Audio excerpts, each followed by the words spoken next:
all float on alright. Don't worry, we'll all float on alright. Already we'll all float on alright. Don't worry, we'll all float on alright.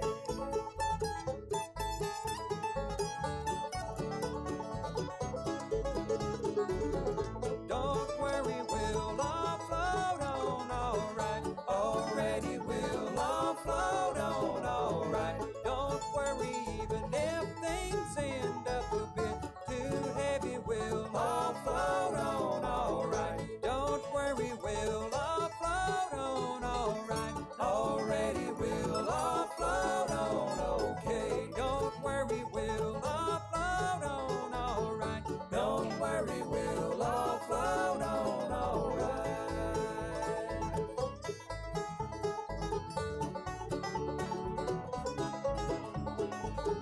Don't worry, we'll all float on alright.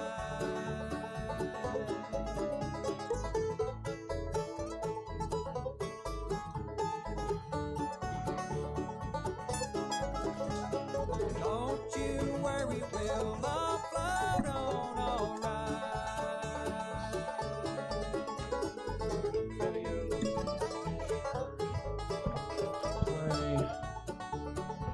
Don't worry, guys.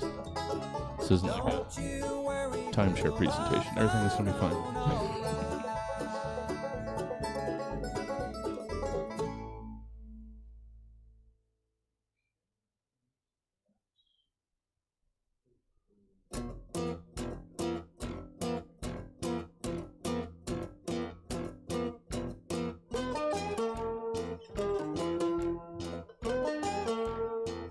Alright.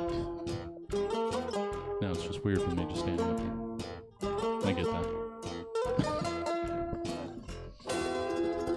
Maybe I won't dick around with the mic all show like I have been. Find that sweet spot. Alright.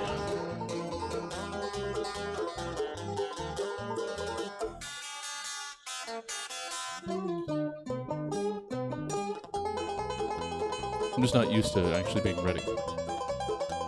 Normally I'm still like running around, scrambling and getting shit set. So I don't know what to do with myself if I'm not running around. Oh yeah, check. Tell me if you can see this.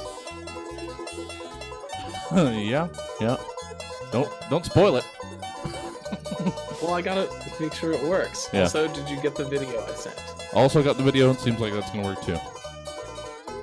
Okay, perfecto. Yeah. Okay, let me see. Let's search Johnny in the spreadsheet.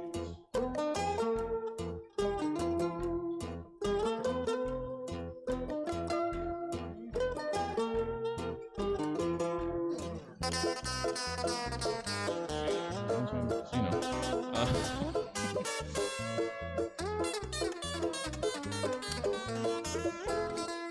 Holy shit, yeah. To the day. That's crazy. But you do this long enough, you get stuff like that happening.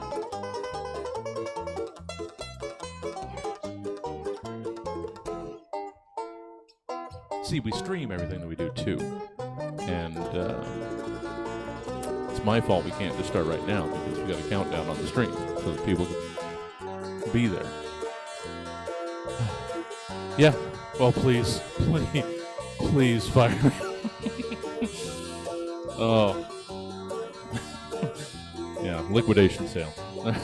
Everything must go. Just take a chair home with you. No.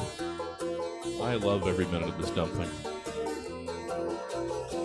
Love some minutes more.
Yes. Stage left. Yes. Don't make me think right now, Frankie. I got 5 hours of the night. I can't handle it. I can't. Hey, look at that. Perfect time. Perfect-esque timing. Hey, everybody. Oh, it's jam-packed to the rafters. Oh, we had to turn them away. We turned them away because they wouldn't appreciate it, not because the room's full. We gauged how much we thought they were going to get it. Said, nope, not for you. Welcome. Good to have you guys. I don't want to dawdle too much because Jonathan has another show to get to. It's okay. We're good for now. Well, yeah, but... Don't dawdle. Don't dwaddle, Jesse. Mustn't dwaddle. I thought the dwaddle was like in your stomach. Yeah, I don't know. It's that or the Duolingo, or the cloaca. I'm not sure. So yes, I did look it up, and it's crazy, Johnny. How long is it? It's crazy. To the day, March 22nd. The last time you were here, 2017. Wow. Yeah. So 7 years ago. That's it's weird that we're doing this on my anniversary. I know. That's That is- I mean, it's fitting. I think I forgot how to do this. That's all right. I got very high and I wrote a bunch of stuff and then I didn't look at it. I'm looking at it now and I'm like, I don't know if any of this is good. Sure. Is that not how you did it 7 years ago? That's good. You know, the techniques don't change. Yeah. It's muscle memory. It's like riding a stupid bike. Yeah. Yes, it is. I mean, except I'm over here now. Normally, I would have been to your right. That is true. Yeah, it was a long good time old ago. JR was hosting it last time. Good old JR. He's still out there. He's out there somewhere. Yeah. I mean, he's everywhere all the time. He's within us. Omnipresent. Yeah. He's with us right now. Yeah. I usually leave a chair empty on stage for him. He would appreciate that. He would. Good to He's have alive, by the way. He is. I saw him recently. I actually did see him. Yeah, he's not even dead to us. We still like him. I mean, yeah. Yeah. I like him as much as I ever have. Yeah. You know what? That's fair. Oh, wait. Was that our door or was that their door? Nope, that was their door. All right. You can tell by the slam. Oh, you guys, I think it's pretty safe that he doesn't check the the backlogs, the archives on YouTube, our neighbor. I love nothing more than tax season. Oh, I'm sure. A lot of slamming. That's the word. That's the least of it. Oh. It's the fiddling around on the guitar. Oh. Plays a song. One of those tax places. You don't get that at H&R Block. Yeah. One of those wandering minstrel tax preparers. You know, it's like the Old West. He's an Old West tax man. Right here on Broadway. Yeah. Oh. So many rich flavors on Broadway. So many. Trust me. I've tasted a few. Oh, yeah. Yeah. Yeah, cringe at that appropriately. You don't want to taste most of the flavors on. No, you do, because we're surrounded by so many delicious restaurants. That's true. We span continents on these 2 blocks. It's crazy. So if you ever need a reason to come out early, there's so much. I haven't had any of it because I'm always here. Yeah. But from what I understand. DoorDash, you know. Oh, I suppose. You could DoorDash some of the shit. Let me pay like $10 more for something a half a block away. Just across the street. Yeah. There's a great Thai place. There's many Thai places on the street. You got Thai, you got Ethiopian, Japanese, Queen of Sheba. Chinese, Indian. It's crazy. All within like 2 blocks. That's our ad for Broadway. I love it. Yeah, Melanie, Frankie, good to see you. Sorry. Yeah. It's been a while since I've slipped, so sorry. Yeah. I'm very sleepy. Welcome, Frankie. Yeah. Good to have you. How are things? Things are all right. Yeah. Yeah. They put me on a new, so now I take 2 SSRIs, and I'm like dancing in the streets. It's great. I love it. Oh. Yeah. Wow. I'm just like, life sucks for other people, but I'm good. Yeah. Nice. Oh, I should give in to big pharmaceutical. You should. Big pharma. Why am I fighting? Nobody cares about this personality. Let's get it doing.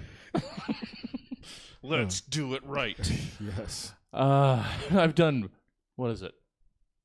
I'm at the age where I forget how old I am. Same. 45 years of this terribleness. How about let's try something else for the last 15? Giving yourself till 60. I don't know. Well, I don't know. I know most of the men on in my family usually crap out around 70. So that's 70 would be so nice. If I make it past 55 or 56, I'm like, fuck yeah, dude. Hell yeah. I lived a life. Yeah. This is what you guys are getting. Can I swear? Of course. Okay. Fuck yes. Yes. And Eric, hey there, how you doing? Yo, yo, yo, J Money in the house. What's up? You know, just all that. Is it Riz now? Have you, all that? Oh, you're rizzing it. You got so much Riz, Jess. So much. I see you got Riz. So much. I'm just frothing over with. I'm frothing from my dwaddle. Yeah. I just had all this Riz backed up, and I'm flushing it out now. Yeah, it's good. You don't want to back it up too much. Then it gets yellow. Oh, yellow Riz. Nothing like it. How are you, Eric? We'll get into the actual welcomes once we start this thing. I want to start it so they have less time to leave before we get started.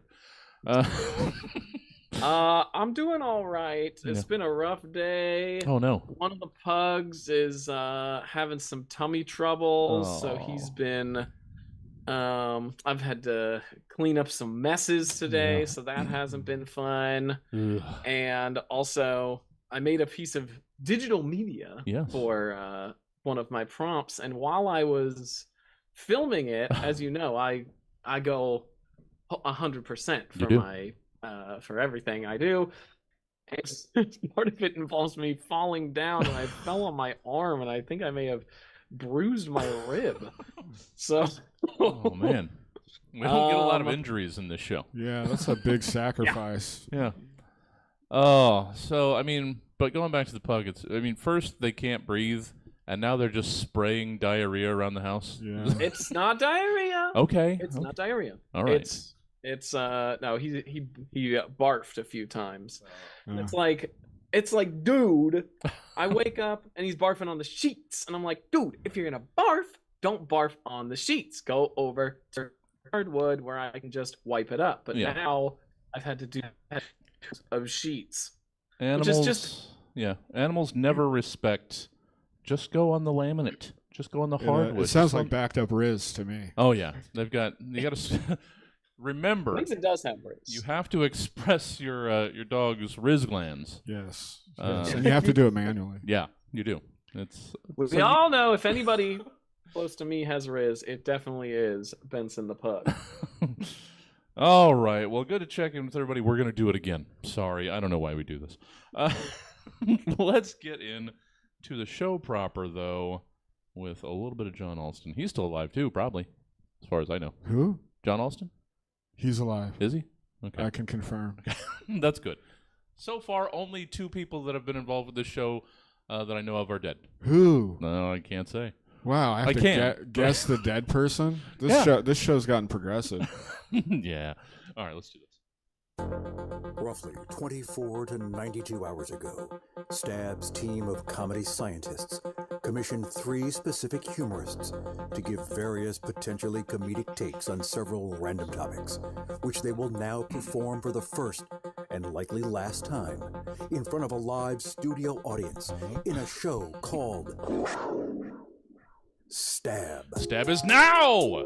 The show that makes you wonder all the things you're smart enough to not otherwise think about. Now, let's introduce tonight's panel. Our first panelist reads children's books to shelter cats and dogs and just loves looking at the confusion on their smush faces. They're a wonderful writer and performer. It's Frankie Lord. Our second panelist once cartwheel kicked a bear shitting in the woods right into a falling tree, and it was absolutely silent. He's a hilarious comedian. It's Johnny Taylor. It's good to be here. And our third panelist is gonna, whether you ask him to or not. He's one half of Wrapped Around a Horse, at least in our hearts. It's Eric Barger. And I'm your host, Jesse Jones. A horse by any other color would still smell like two in the bush. Welcome to the Stab Show. Still available for your terrestrial listening pleasure Saturday nights at 11 p.m. on KUTZ 103.1 FM, or your otherwise listening pleasure on KUTZFM.org. Thanks for asking. Now let's meet tonight's panel. Frankie. Hi. Hi there. Hi. How are you? This is the show hellos. Yeah. Notice the difference in my voice. Yeah. I'm good. I'm Yeah? doing good. Yeah? Yeah. Okay. You're still working on attempting to leave us. I am. Yes. I am. But I'm applying for jobs in this situation. Yes. So. Like in this to stay situation or to leave situation? Well, I mean, just in this country. Oh, right? okay. I'm still trying to leave. Just anyway. But yeah. Okay. You know what? Just at this point, I know you technically have a destination, but you kind of don't. Just go willy-nilly. Just move to Alaska or something. I don't know. Just Alaska. I don't know. Doing that. I go heard it's cold there. Yes, I guess there is that. Yeah. But you can do anything, Frankie. You can do anything. Yeah. And I want to be where all the I don't even have a joke. I just want to be in Portland. Okay, that's fair. There's too many bridges, and I want to live under them. Sure. All right, living that troll lifestyle. Hope you've got a couple good riddles. Well, good to have you as always. Much appreciated, Frankie. Johnny Taylor. Oh, it's good to be here. It's good to be back. I realize a 7-year gap might seem like there was like reasoning for it, like it was personal. Yeah, it was not. There was not. No. We just assumed you were too busy. Yeah, we never had we never had beef. No, we just didn't get around to it. 7 years go by and just in a blink of an eye. But we're back. We are, and I'm excited. I don't know that I'm any good at this anymore, but we're gonna find out.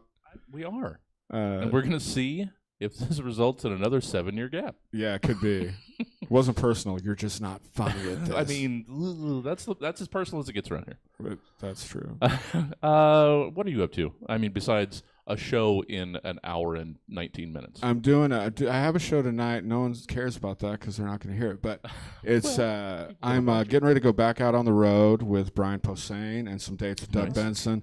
So I'm super stoked. But my April is going to be real tiring. I'm old. Yeah, well, sure. I got old, and now doing road work every weekend is not nearly as fun as it was because I'm old. I don't know if I mentioned, but I'm old. We've gathered. I mean, 7 years will do that to you. Oh yeah, I aged. In addition, to I was the 40 the previous last years. time I did this. Oh wow. Well, we are racing to a grave.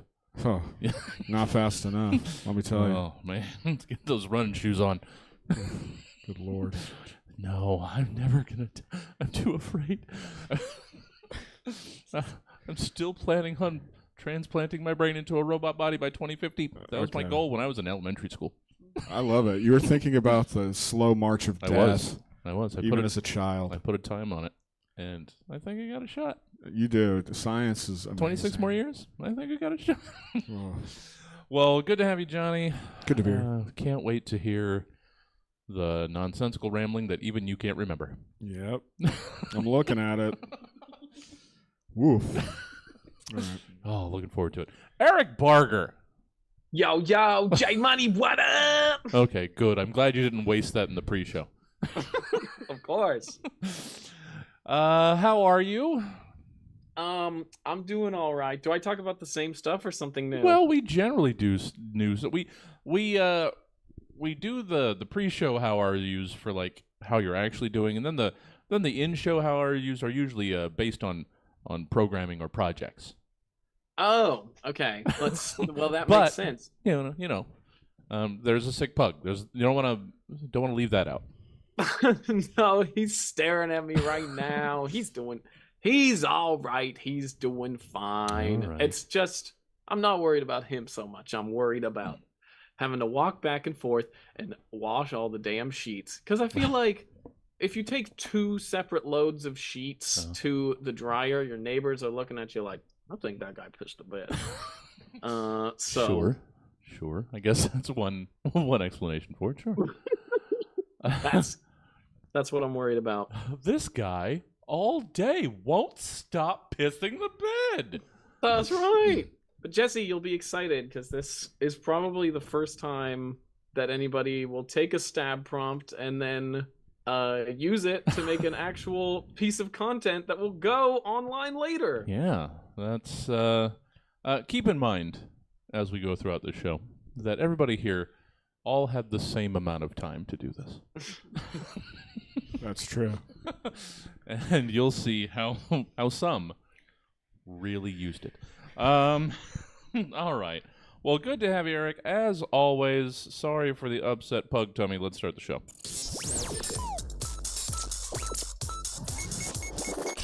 Segment 1, it's reorganization. It's just what we do. Get used to it by now. Florida and information don't, on the surface, sound like two things that should go together. As far as most people feel about Florida, it's kind of a land of dum-dums who hurt themselves in increasingly more hilarious ways. So, the only information that we outside of Florida have about Florida is adorable. But the FIRN, the FIRN, or Florida Information Resources Network, is apparently a thing, whether the people of Florida use it or not. But let's quickly forget what I just told you that FIRN may or may not stand for, and instead give us who or what else FIRN might stand for or represent to you. Frankie, let's hear your FIRN. Okay, so as many of you know, I don't just write comedy, I also write horror. Yes. But I never talk about the truly terrifying moment in my life that prompted me to write horror. Oh, geez. So, you see, when I was a teenager, I was camping with my friends one summer weekend, and it was truly gorgeous. There was no city lights, bright, clear stars, fireflies dancing around. We'd been warned before that trip of a grotesque monster in the forest, green, with no hope. We were kids. We didn't take it seriously, and I've never regretted anything more. First, it was my friend Terry. She'd gone to pee, but never came back. We found her in the morning slain, her organs eaten from her bloody, cracked open rib cage. We tried to stick together at that point, but the monster always found a way to separate us from the group. 5 of my friends had been devoured, and there I was, lost and alone in the forest. That last night, I was lying in the dirt, exhausted and terrified, when suddenly I heard the snapping of twigs underfoot. I made a crucial decision in that moment, to fake sleep, to have a chance to catch the thing off guard. I had the Bowie knife in my hands ready to strike, gripped so hard the handle was digging into my palms, my shaking causing the blade to cut into my leg. The monster's steps came closer and closer, and it felt like my breathing was getting louder and louder, and right when it got close enough, I stabbed it in the ankle with the knife, and it hit the ground with a slam. And I desperately crawled on top of it, and it became clear that while it had been smart, it was not a very strong competitor. I stabbed and stabbed longer than I needed to, the grief from the loss of my friends moving through me with each strike. And when I could finally stop myself gasping for air, I was in shock. It was over, just that easy. And then I grabbed my forgotten flashlight and shined it on the dead beast. I couldn't believe my eyes. This made no sense. The beast was a man I knew, a man I never thought I'd encounter eating my friends in the forest or kill with my own bare hands. Fuck. It's Ralph Nader. Oh, no. Oh. Didn't see that coming. No, that was a twist. Did not see that coming. Oh, all he wanted was to help make cars safer. That's all I know about Ralph Nader. Corvell. It's literally all I know. Well, fuck. I guess I get why it was so easy to kill, but how could he crack those rib cages open? So there's so many questions. Oh, thank you, Frankie. Oh, and Ralph Nader. Johnny. Yes. Welcome back to the program. Let's hear what you have in way of an FIRN. Okay, so I kept it Florida themed. Okay. Let's talk about Florida. Let's. It's a hellscape. I've been there. When you think of Florida, what comes to mind? Sunshine? Beaches? No. It's more like alligators in swimming pools and people on meth trying to fuck them. But let's not judge too quickly. Despite its reputation for being the place where common sense goes to die, Florida does have its moments, and it all starts with raccoons. You see, while the rest of the world may scoff at Florida's antics, there's something brewing beneath the surface that most people are oblivious to. It's called FIRN. And no, it's not your typical Florida story about a man on Flocka trying to ride a shark while juggling flamingos. FIRN actually stands for Florida Intergalactic Raccoon Nightlife. Yeah, you heard me right. Yeah. Forget about your regular nightlife scenes with humans stumbling out of bars at 2 a.m. In Florida, it's the raccoons who are calling the shots after dark. Now, you might be wondering, how did Florida end up with a raccoon-dominated nightlife? Well, blame it on the Sunshine State's unique ecosystem and a healthy dose of cosmic coincidence. Raccoons in Florida aren't your average trash pandas. They're more like the Elon Musks of the animal kingdom, plotting intergalactic adventures while raiding your garbage cans. So while the rest of the world's busy laughing at Florida's misadventures, little do they know that beneath the surface lies a nightlife scene that would make Studio 54 look like a bingo night at the retirement home.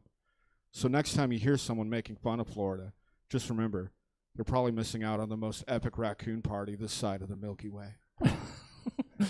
Oh, man. Oh, those rascals. The Florida raccoons, Yeah. It's not, there's a Reddit thread. Oh, shit. There is a Reddit thread. Okay. It's just our fern, isn't it? It's our fern/raccoon Oh, okay. party. Because there's so many other topics that you can cover. Fern, Yeah. Who knows? Of course. Could be a plant Reddit. We don't know. Ugh. Disgusting. Plants. Ugh. Gross. No, raving raccoons. That's what we want. Thank you, Johnny. Hey, Eric. Yo, J Money, what up? God damn it. That's going to happen all day. Let's hear your FIRN. Why not? All right. Welcome back to Behind the Music. Today, we're exploring the American singer-songwriter Randy Newman. Randy was known for his distinctive voice and satirical lyrics. In fact, many millennials grew up knowing his voice as the one behind the Toy Story soundtrack. Sure. But what many people don't know is that in the early 2010s, Randy Newman took a wild swing and ventured into the world of battle rap. He recorded a song that was immediately stricken from public record and burned in the streets because it was so disgusting and awful. However, one copy escaped alive, and it was passed to us here at Behind the Music. Mm-hmm. Now, Jesse, if what has happened before happens again, and the music is so loud that you can't hear my voice, just wave and I'll turn it down. Oh, yeah. Well, let's see how this tracking works. All right, go ahead. And it seems that Mr. Newman, taking cues from Missy Elliott, replaced any words referring to male genitalia with an elephant noise. So now, we're appearing for the first time on TV, Randy Newman's rap single, Fuckers, I'm Randy Newman. It's Randy, Mr. Newman, 2011. I'm Randy fucking Newman. My music is slick. And if you don't like it, suck my... Yeah, the name's New Man. And I'm a true man. I'm your mom's new boo, man. Yeah, check out my goodies. I'm friends with Tom Hanks, but I got the best Woody. Cause I'm the king of Pixar. But when your mama's around, they call it Star. You got a friend in me. That's what your mom said, referring to my as the friend. While your little cunt dad sat at the end of the bed. Mr. Steal Yo Girl, it's Randy Newman. You know I got the booties in reach. The ladies call me James and they give me giant peach. And you know that I step up fast, cause I love LA, licking ass. Randy Newman scored a Bug's Life. And Randy Newman scored a Thug's Wife. But she needed it. He had nothing to give, cause short people got no reason to live. You've probably heard of Newman's Own, but little did you know that Newman's bone. I give it to your mama right. I'm the one Newman even Seinfeld likes. Who are you is what people ask me. The name's Randy, Mr. Newman if you're nasty. But really, who is this human? fuckers. I'm Randy Newman. Fuckers. I'm Randy Newman. Fuckers. I'm Randy Newman. Oh, so wonderful. Fortunately, maybe not fortunately for the live take of it, but fortunately for the editing later, we didn't hear the music at all. So send me the track, and I'll edit it in for the podcast. That was an acapella Yeah, rap. that's fine. All right. Well, whatever. It kept me on track. Yeah, As exactly. you hear the words. No, That's what's important. we enjoyed it.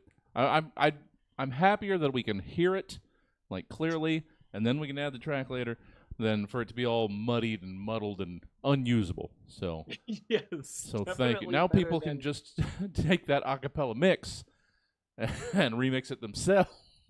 Yes. Also, way better than hearing just little clips of the Grinch soundtrack. Well, yeah, that one didn't go so well. Segment 2. I gotta get to the. Oh, it's greeting cards. I almost forgot. Segment 2 is greeting cards. Do you love someone? Care about someone? Kinda tolerate someone? Are you obligated to acknowledge someone due to societal expectations? Greeting cards. They're the perfect answer to, I feel like I should care, but I don't, so here's this. In greeting cards, you're asked to compose one card each for each of the following events, occurrences, or situations.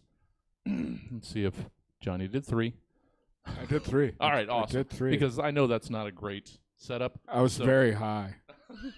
So you're. I wrote a 4th one, just fucking freestyled it. Just your attention to detail when you're really high is you're Oh my laser God. focused. I can't believe I wrote this much shit. Anywho. All right, so we go 1, 1, 1, 2, 2, 2, 3 times around, as we often do in segments 2.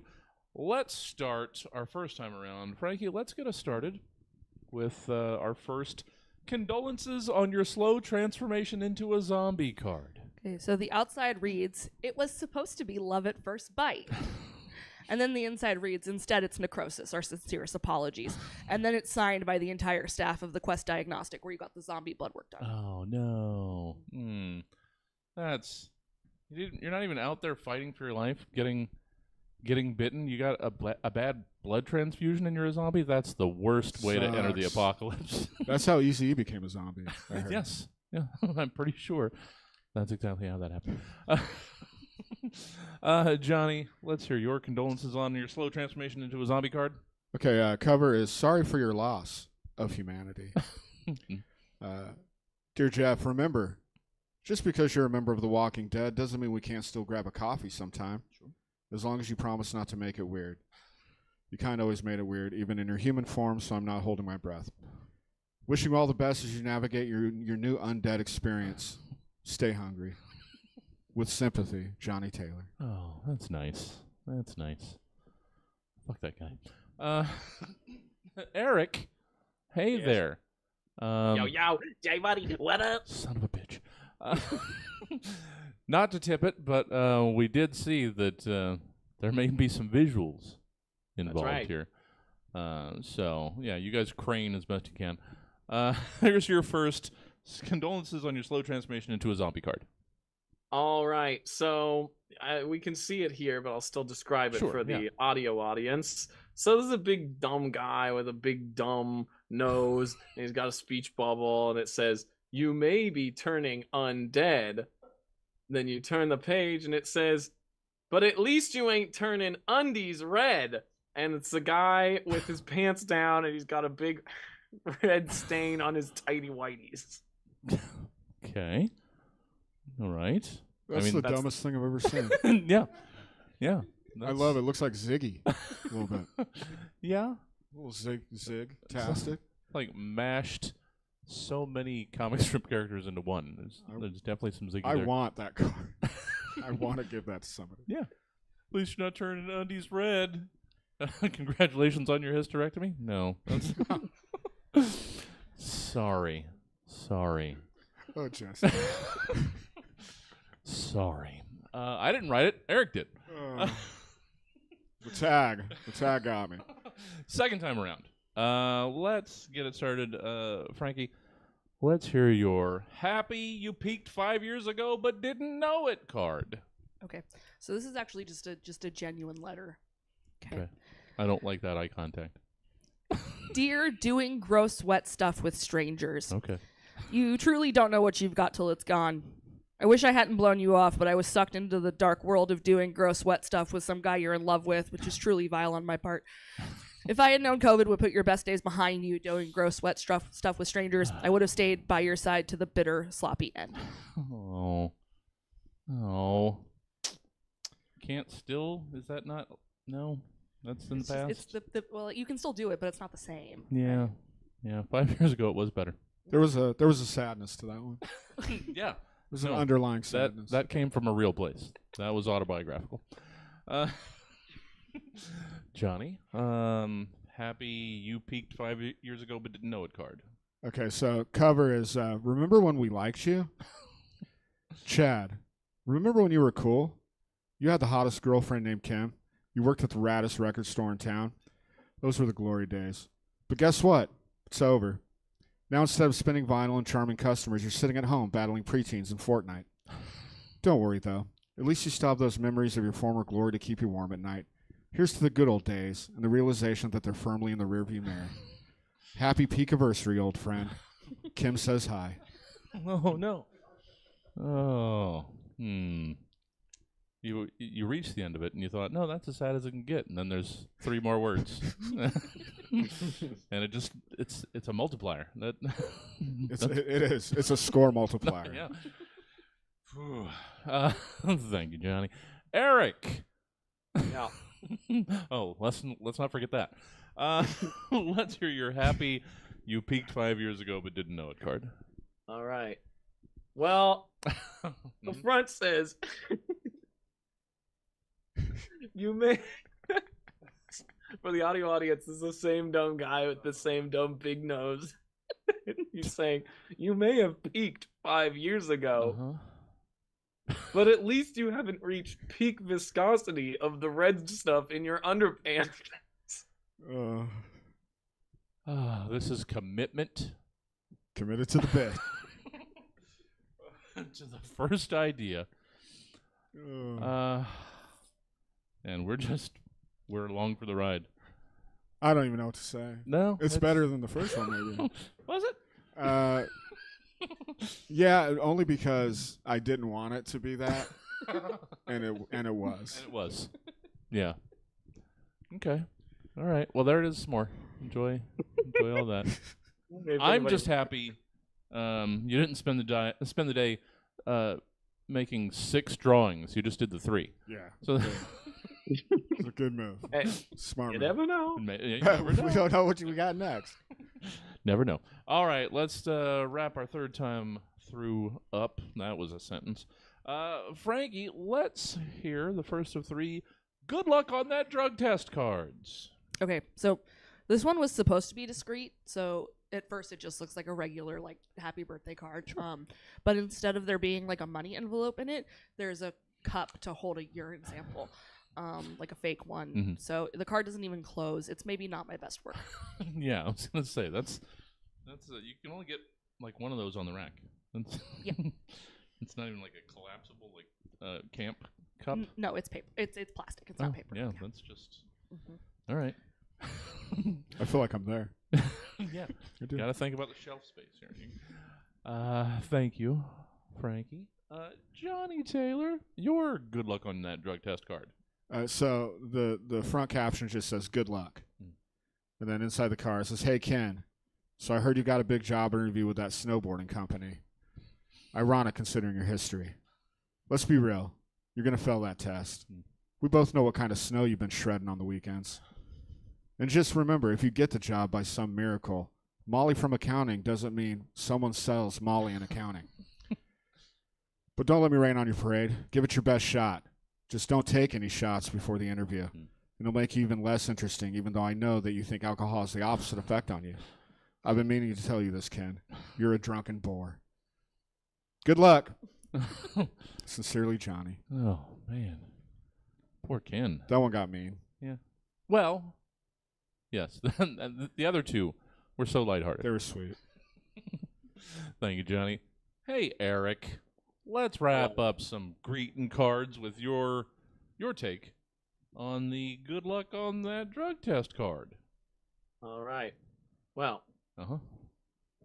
for the audio audience, this is Yes. the same guy, big dumb nose, big stupid teeth, Mhm. and he says, I like to see the glass as half full.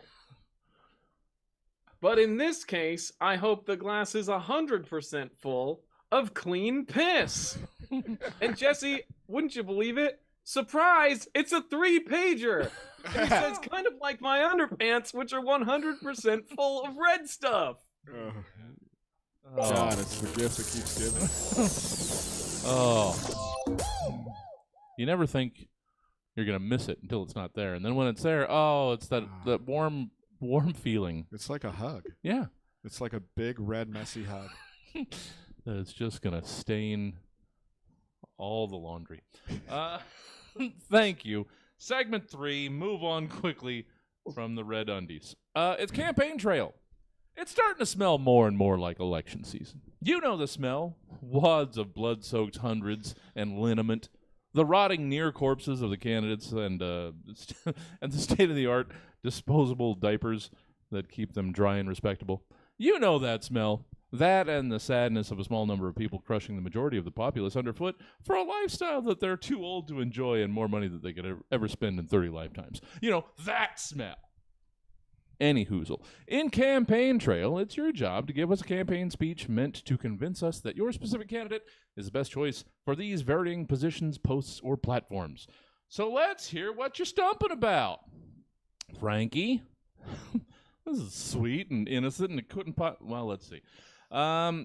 Frankie, let's hear your campaign speech. You are 5 $2 bills running for president of Grandma's birthday cards. My fellow American currencies. You might think that $10 is not enough to be president, or that it would make more sense for president to at least be one single $10 bill. Have you not heard that 2 heads are better than 1? Besides, Grandma always says about her birthday money, don't spend it all in one place. We make it easier to go in 2 different directions. And you may be saying, 2 $5 bills, nothing even costs under $5 anymore. And that is correct, but Grandma's on a fixed income, simply trying to feel like she's contributing to her grandchild's life, okay? Give Grandma a break sometimes, my current constituents. I know, $20 bill, that you are desperate to get into Grandma's birthday cards and buy like a pair of socks or a coffee or something, but maybe start at the more local government. Nobody ever wants to run for the committee of grocery bills or as secretary for the energy bill. Committee of grocery budgets, whatever. Yeah. Cut your teeth, Jackson, and vote for me. 2 $5 bills for president. Yay! I'd vote for it. Thank you. Sure. Even in this prompt, even when I specifically demand it, nobody's about the $2. It's 5 $2 bills. Oh, I can't. Okay. Not 2 $5 bills. You failed. No, it was fine. Everybody hates the 2. I love the 2. No. I collect them. I'm happier on Lexapro that I can't read. Jesse's showing his age. I collect them. I got them. I got a mayonnaise jar full of $2 bills. Oh, God. Someday when times get really tough, You might still not going to spend. Oh, really? Dip into the change first. I'd be using that shit real quick. There's always a weird feeling when you like only have a $2 bill and you need to buy something, and it's like, oh God, I'm basically giving away a collector's item. Yeah. That's true. Except I guess they still make them. They're not even like rare or anything. It's like paying for gas with a Pokemon card. Right? That's exactly the same thing. Exactly. That's our post-apocalyptic future. Let's try and say apocalypse 3 times. Johnny, thank you, Frankie. Johnny, Yes. let's hear your campaign speech. You, oh shit. What am I campaigning for, Mr. Postman? I wrote it. It's my fault. You are a length of Hot Wheels track running for sheriff of a shitty father's disciplinary tools. Oh, this was the role I was born to play. Ladies and gentlemen, parents and mischievous children, I stand before you today not as just any ordinary piece of plastic track, but as the epitome of discipline and order in the chaotic realm of childhood mayhem. Yes, I am the Hot Wheels track, and I'm running for the prestigious position of sheriff of the shitty father's disciplinary tools. In a world where disobedience runs rampant, and bedtimes are treated as mere suggestions, I offer you a beacon of hope. Picture this: a child careening down the path of rebellion, only to be met with the firm, unyielding presence of the Hot Wheels track. With a swift snap and a resounding crack, order is restored, and discipline reigns supreme. But let's not mince words here. I understand that some of you may find my methods unconventional. Some may even call them dark. But let me assure you, dear voters, there is no darkness in the pursuit of justice. Whether it's the unmistakable sting of a well-placed swat or the ominous silhouette cast by a looming threat, rest assured I will uphold the law, no matter how twisted the road may become. Now, some may question my qualifications. They may say, but Hot Wheels track, what makes you fit to be sheriff? To them I say this: who better to understand the intricate web of childhood mischief than one who has borne witness to all of it? I have seen the tears, felt the frustration, and witnessed the chaos unfold firsthand. And through it all, I have remained steadfast to my duty to maintain order in the household. Mm-hmm. So, my fellow disciplinarians, I urge you to cast your vote for the Hot Wheels track. Together we will steer our children back onto the straight and narrow path, one red ass cheek at a time. Thank you, and may discipline prevail. Oh, Johnny. Oh, I cringed at every little bit of it. It worked. Cool. Yes, because it's convincing, and it's terrible. It's convincing. I Because, couldn't have asked for a bigger compliment. because Hot Wheels track sounds like they've got our best interests in mind. But I think they might. they might, but They not might. that. I wouldn't do it personally. not but that drunken dad that my- reaches for it. my dad sure did. Oh my Sure. God. Yeah, a lot of people that remember the sting Trust of that me. track. Trust me, they're like, "What do you want for Christmas?" And I was like, "Not Hot Wheels tracks, please." we got enough of those. I'm just gonna roll it on the floor. It's fine. Thank you, Johnny. Eric, hey, let's wrap up. Yo, some J Money, what up? Oh God, sorry, I interrupted. Hey, Eric. Yo, J Money, what up? There it is. Wouldn't want to deprive us of that. Thank you. Eric, let's hear your campaign speech. You are a side of marinara, running for a spot on the Taco Bell menu. All right. Now, before we start, I just want to say, feel free to interact. Oh. This is we're transporting ourselves to a room full of really energetic sauces. All right, and various Italian foods. So yeah, feel free to pipe in with cheers and woos and all that. Hello, my fellow sauces! I am Marinara, and I am running for a spot on the Taco Bell menu! Hey. Now, we have been kept out of this race due to discriminatory laws in the food constitution, which is, of course, Jet Tila's cookbook, Ready Jet Cook. However, I have found a way that we can earn our spot at the table when I unveil my new campaign slogan, Marinara sauce is salsa! Yes. Marinara sauce is salsa. Yeah. Okay? For too long have we thought too little of ourselves. Let me ask you this. If you throw tomatoes, onions, and a green where it's controversial whether it's good or not, what are you making? What are you making? Let me hear you say it. What are we making? We're making salsa. Oh, did somebody say salsa? Say it louder. We're making salsa. Come on now. We're making salsa. We were all made by throwing tomatoes, onions, and some green stuff into a blender. So what did that make us? Salsa? Say it louder. Say it louder. Say it to the heavens. Salsa! Yes. Thank you. We are salsa. Marinara sauce is salsa. Now, when I head to Taco Bell, I'm ready to have the book thrown at me. And when I say the book, I obviously mean the Constitution for Food, Jet Tila's cookbook, Ready Jet Cook. They're probably going to tell me that my consistency is too thick when salsa is more blended. First of all, my thick and robust sauces out here can agree. Ain't nothing wrong with a little chunk. Ain't nothing wrong with a little chunk. Come on, let me see you get up. Ain't nothing wrong with a little chunk. Ain't nothing wrong with a little chunk. They try to talk. You know what? they try to talk about my consistency, I'm gonna say, oh, and I suppose paste picante is light and creamy, ain't it? I suppose paste picante is light and creamy. Oh, I say, oh, they gonna tell me it's different spices. They gonna tell me it's different spices. I say, if I pour oregano in a Crunchwrap Supreme, they gonna start serving it at the old spaghetti factory? I don't think so. Marinara sauce is salsa. Everybody say it with me. Marinara sauce is salsa. Now, I want you to know, this is not for me. This is for all the foods who have supported me over the years.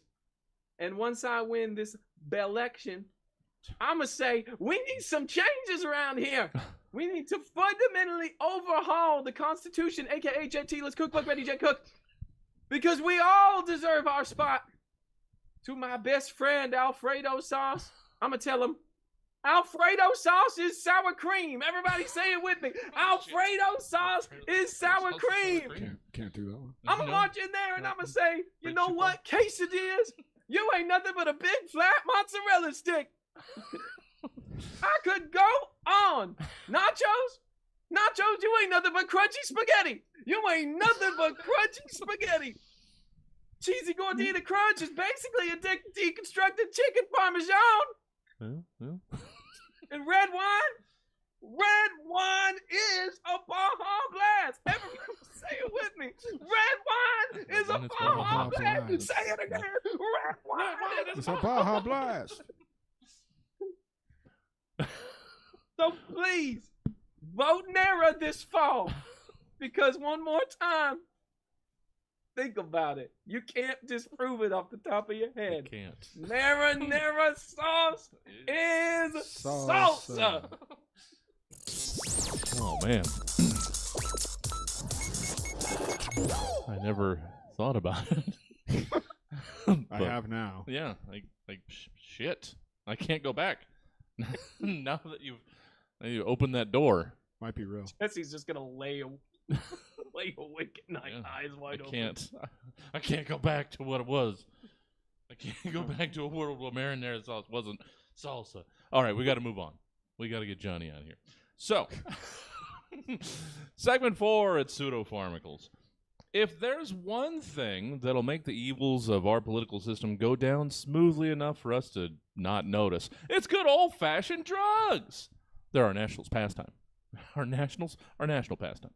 Whether it's making time pass quickly, or you pass out and lose time, or if you just want your kidneys to work just enough to get you to your next prescription, the answer is drugs. So in Pseudopharmacals, you're asked to give us descriptions of 3 new mind and body-altering pills, sprays, salves, and smokes hitting the markets and the streets.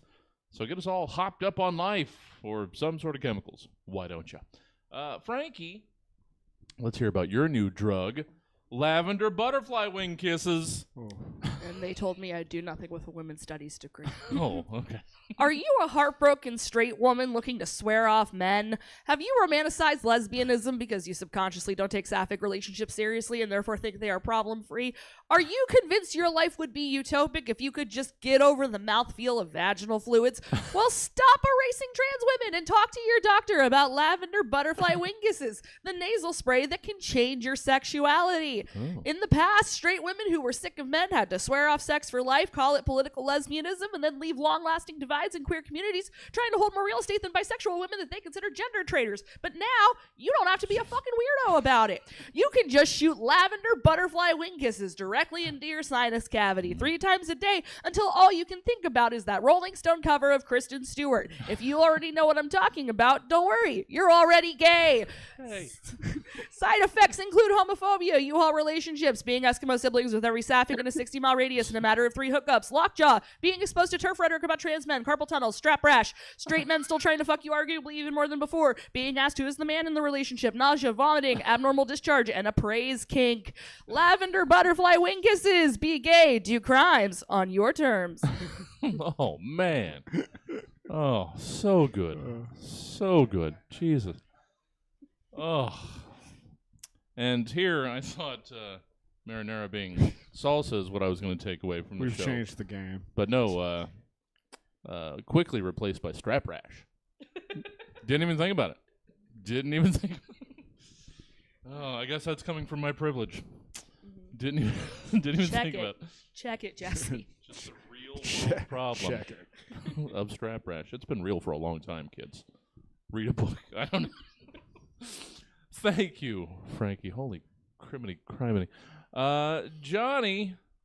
I mean, clearly the same level here. This is. I didn't not give you anything. Johnny, let's hear about your new drug, Blankity Blanks. Blankity Blanks. Introducing Blankety Blanks. Tired of feeling like you live in a complete void?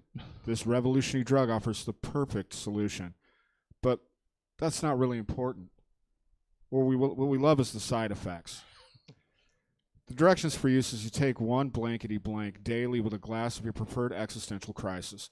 Warning, do not exceed the recommended dose, as overdosing may lead to sudden bouts of enlightenment or utter confusion about the meaning of life.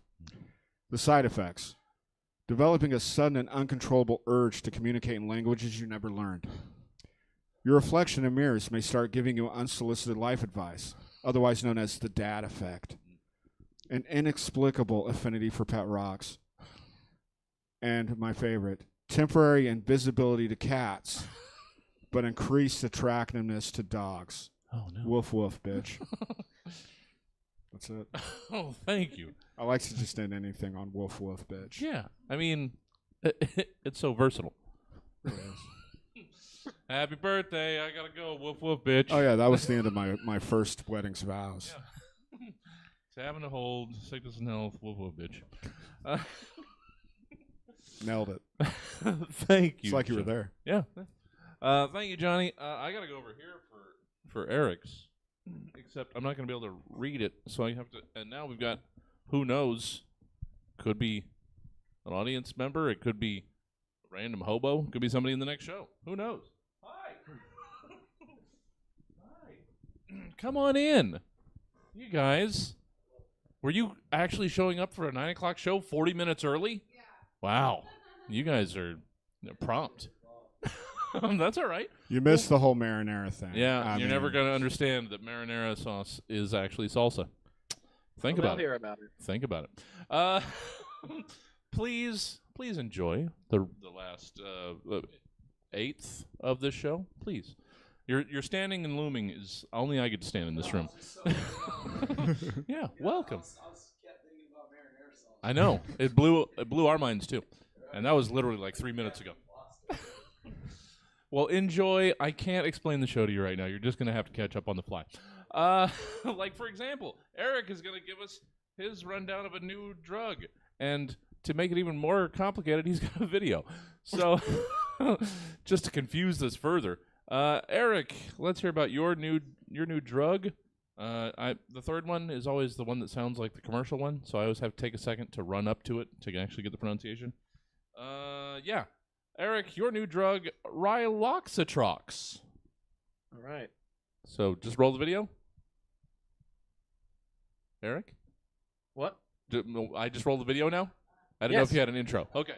Oh, yeah, this is Rylonxitrox. This is an ad for it. Enjoy. All right. Let's do it. Dylan, stop hitting Chelsea with the Frisbee. As a busy parent, I have trouble keeping up with the energy of my little ones. But at the same time, I don't want to dim their shine. Fortunately for me, when my kids are getting all riled up, my doctor recommended Rylonxitrox. Rylonxitrox is a take-as-needed supplement that, as the name suggests, gets you all riled up. So, when your kids are getting all riled up, you can take one and match their energy level, like this. Dylan! Dylan, this is bait! Dylan, this is bait! Dylan, this is bait! Dylan, this is bait! This is bait here, this is bait! Rylonxitrox is designed to get you all riled up with a natural burst of energy known as the Zoomies. One dose of Rylonxitrox and you'll have the exact physical and mental energy as a weird 8-year-old boy. Whoa, Dylan, I found it like a spy area. Dylan, and it has a bazooka. Yeah! No, I got you! No, I got you! Ever since I started taking Rylonxitrox, I've noticed better mood, increased energy, and a bigger investment in the storyline of my kids' toys. And Gargoyle's like, and starts to steal. Like, I'm gonna get you! I'm gonna get you! And he backflips out the car. He's like, yeah! And Gargoyle's like, and backflips, and he's like, yeah! Ooh! He's flying, he's diving, a parachute!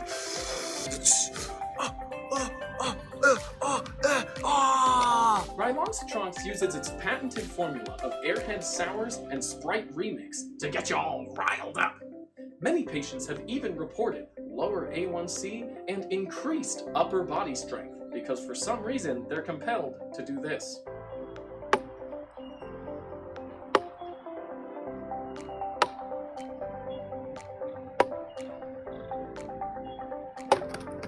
Warning, do not take Rylonxitrox if you are breastfeeding, pregnant, or if you don't have somebody to drive you home while listening to Encanto. Serious side effects may include nausea, sweating, diarrhea, and extreme desire for cheese pizza. Pizza! Pizza! Pizza! So ask your healthcare provider about Rylonxitrox and get back to what you love. Getting all riled up! Do it! That face over there, okay? That face over there!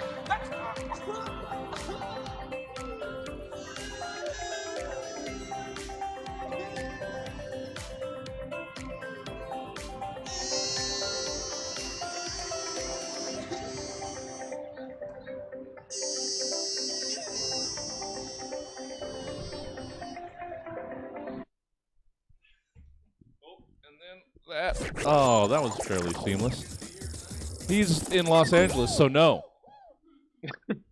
Yeah, I know. What's cool is we've got a whole nother segment with the three of them. Yes, the people that are here are going to be here. Now, the rest of the show can be done from this side of the room. Yeah, me too. All right. Let's wrap this up. Segment 5 is location. No, that's true. I don't either. That's dude. true. I mean, most of us don't. To be real, but we're gonna power through it. Cool. Well, the best way to enjoy it is to let us do it and then take it in. Awesome. Let's see how we do. Sounds like it's raining out there. That's kind of nice. You guys made it out in the rain? Oh, good to have you. I mean it. Segment 5 is location. In America, you can be anything your heart desires. Well, not anything. Like, you can't be a rocket-propelled machine gun monster truck. You can drive one. That's every red-blooded American's dream. But you can't be one. What you can be is a small business owner. And a big part of that dream is finding just the right place to open your shop. Well, in location, you're all starting businesses in a location that might not be ideal for said business. But it's your job to convince us why we should patronize your businesses anyway. Now, see, these guys got these prompts 2 days ago, and they wrote them, and now they're doing them now for the first time. That's basically the gist of the show. Now you kind of get what's going on, so enjoy. No. Except that it is. It's very much going right now. It's actually very much going right now. Now I'm confused. The thing is, you're actually late because this is a show in progress. There you go. Yeah. There you It's go. It's almost over. Okay. Sure.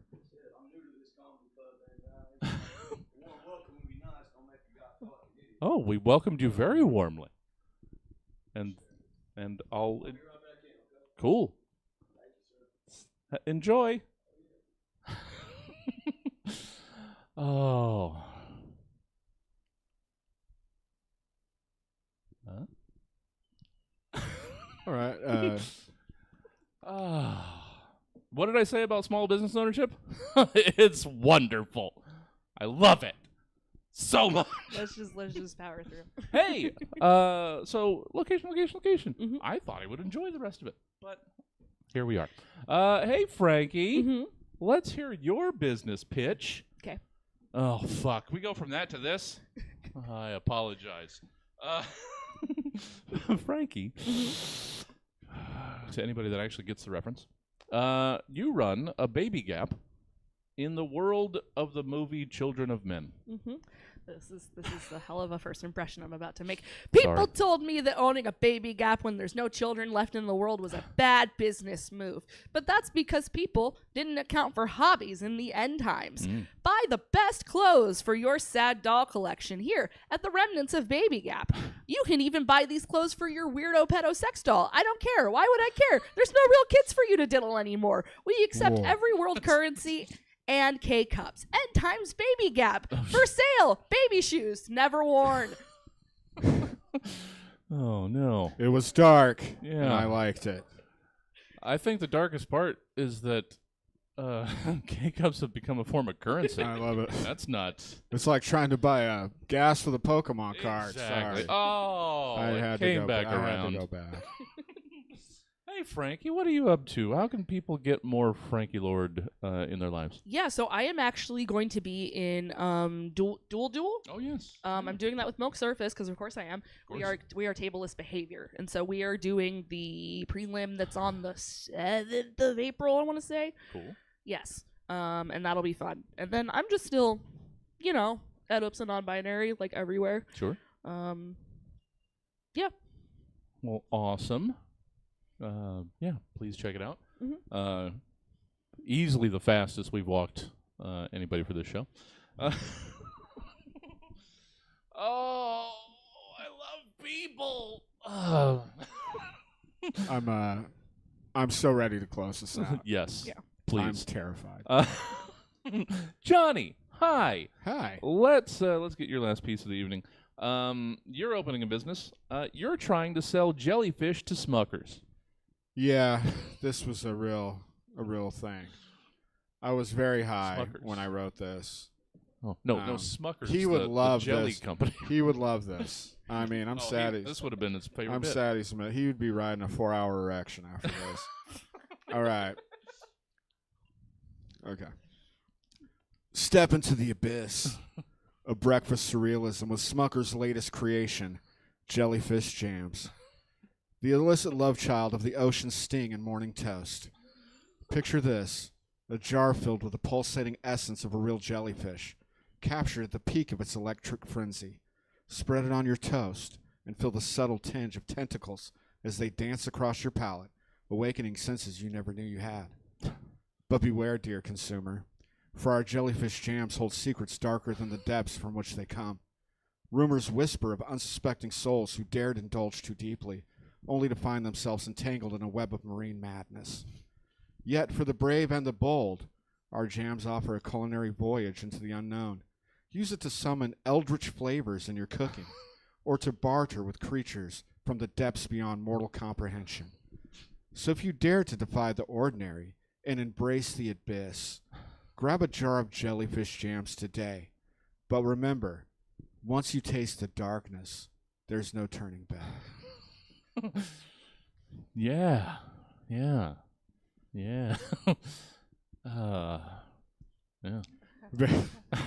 Best joke of the night, sir.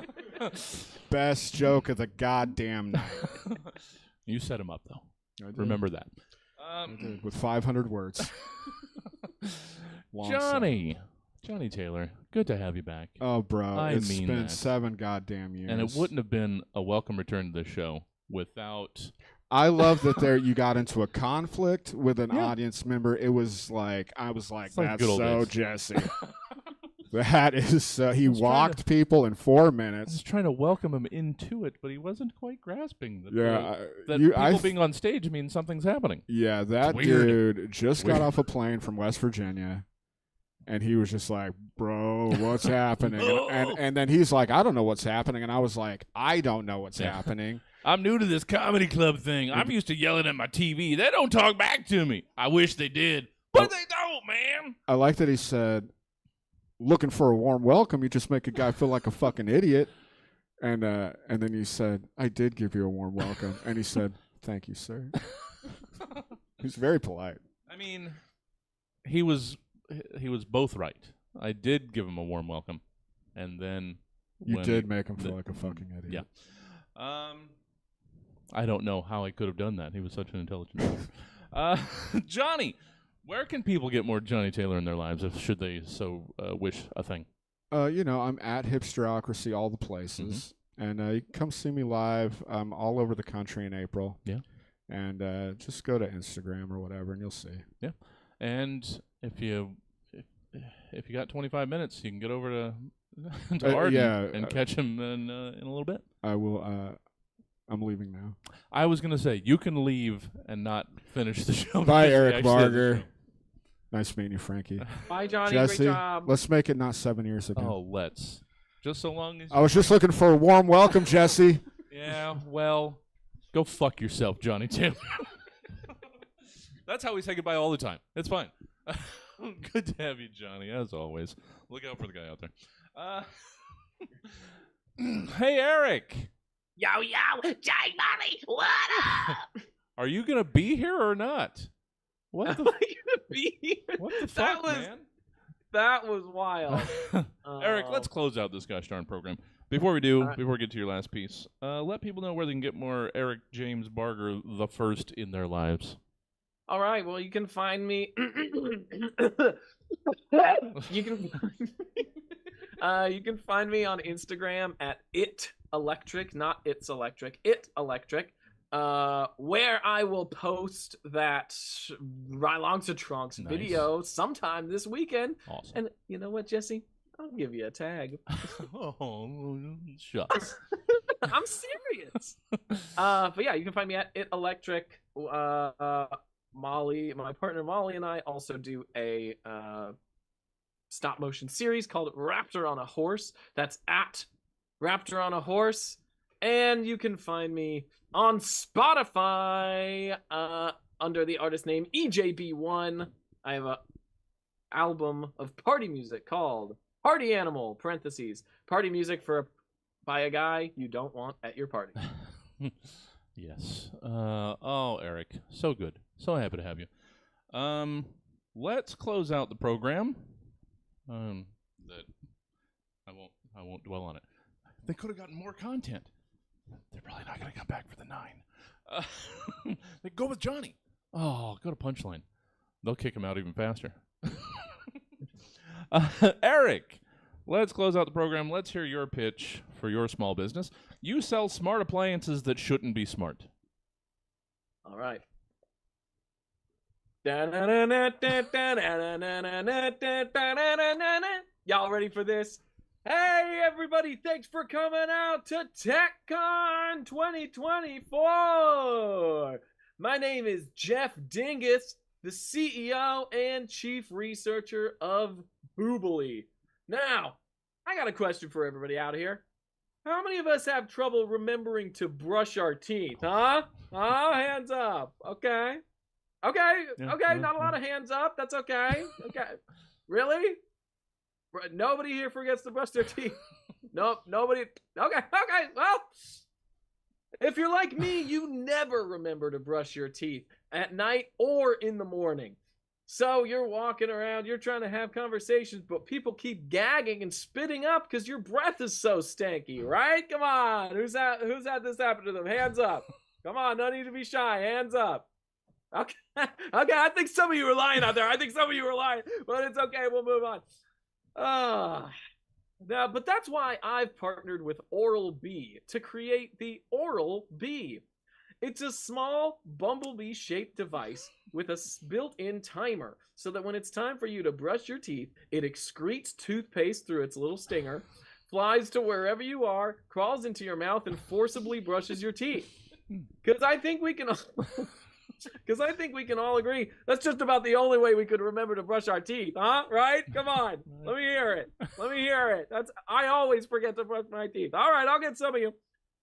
The Oral-B will be available later in 2024, but I got another question.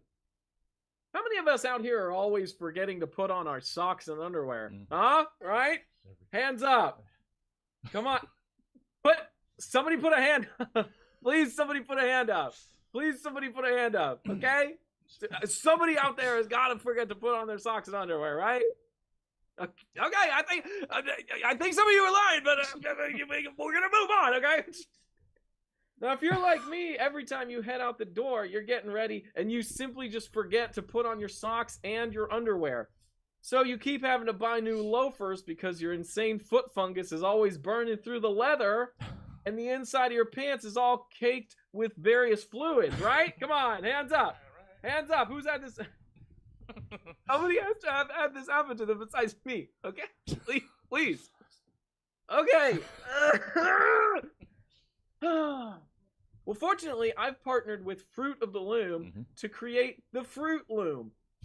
It's a device shaped like a bunch of grapes set to your schedule so that when it's time to leave, it will excrete underpants and socks out of its stem, fly to you, and forcibly shove on your socks and tighty-whities.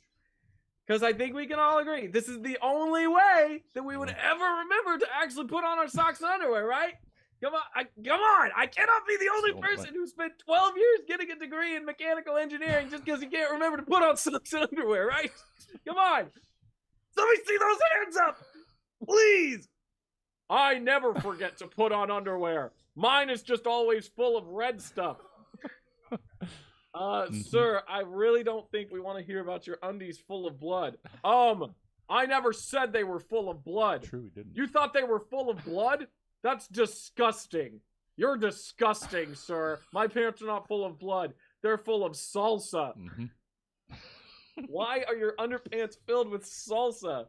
I took a Rylonxitrox when I shouldn't have, and now I'm all riled up, okay? And that got me wanting to pour salsa down my pants, okay? I got all riled up, and I wanted to pour salsa down my pants.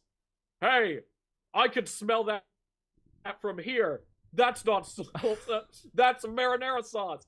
Marinara sauce is salsa, right? Come on, everybody, say it with me. Marinara sauce is salsa.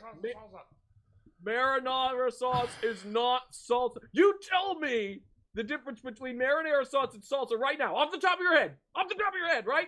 You can't do it. That doesn't prove that marinara sauce is salsa. Hey, you want to go? You want to go, buddy? Hold on, everybody. If we're going to fight, there's only one way to settle this. And that's a battle rap. Did somebody say battle rap?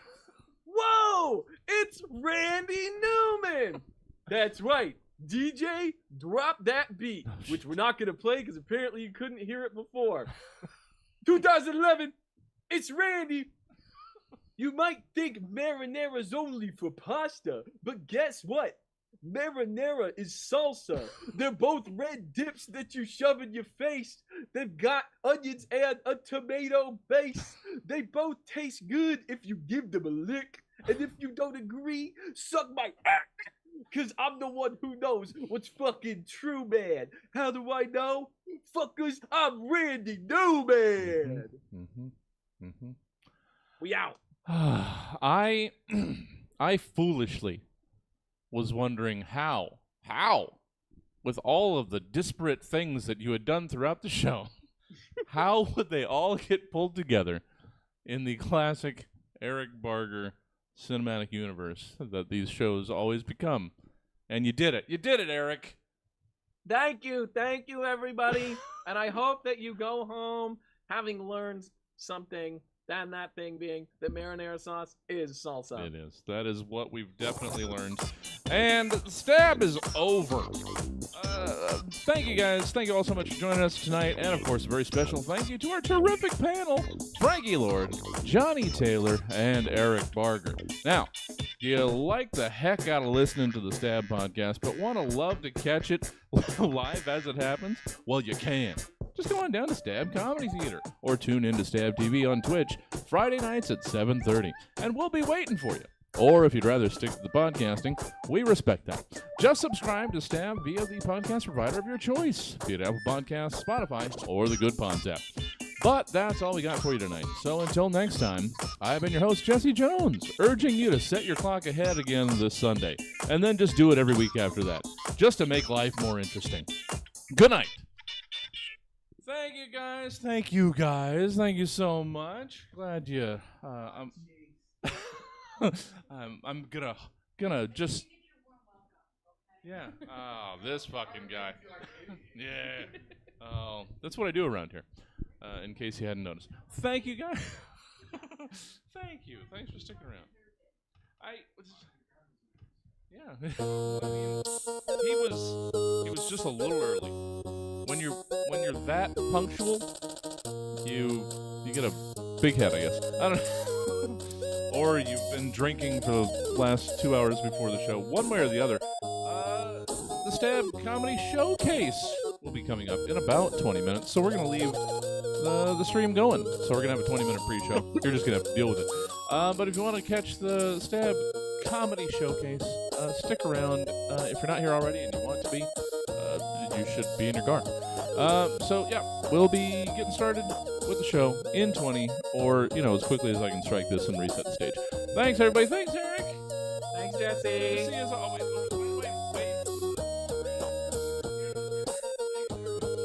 Bye.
Today is gonna be the day that we're gonna throw it back to you.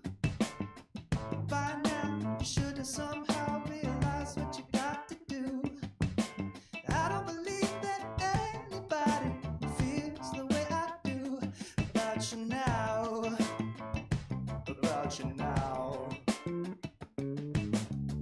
Backbeat, the wood is on the street, that the fire in your heart is out. I'm sure you've heard it all before, but you never really had it out.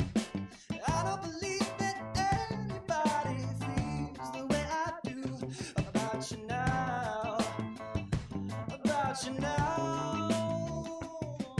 And all the roads we have to walk are winding. And all the lights that light the way are blinding. There are many things that I would like to say to you, but I don't know how. I don't know how. 'Cause maybe, oh, you're gonna be the one that saves me. And after all, oh, you're my wonderwall. Wonderwall. Let me tell you that today was gonna be the day, but they'll never throw it back to you. By now, you should have somehow realized what you're not to do. I don't believe that anybody feels the way I do about you now. You know. And all the roads we have to walk are winding. And all the lights that light the way are blinding. Oh, 'cause there are many things that I would like to say to you, but I don't know how. Oh, I don't know how. But maybe you're gonna be the one that saves me. And after all, you're my wonderwall. Baby, let me tell you that maybe, you're gonna be the one that saves me. And after all, you're my wonderwall. Tell me, Ryan, you're my wonderwall.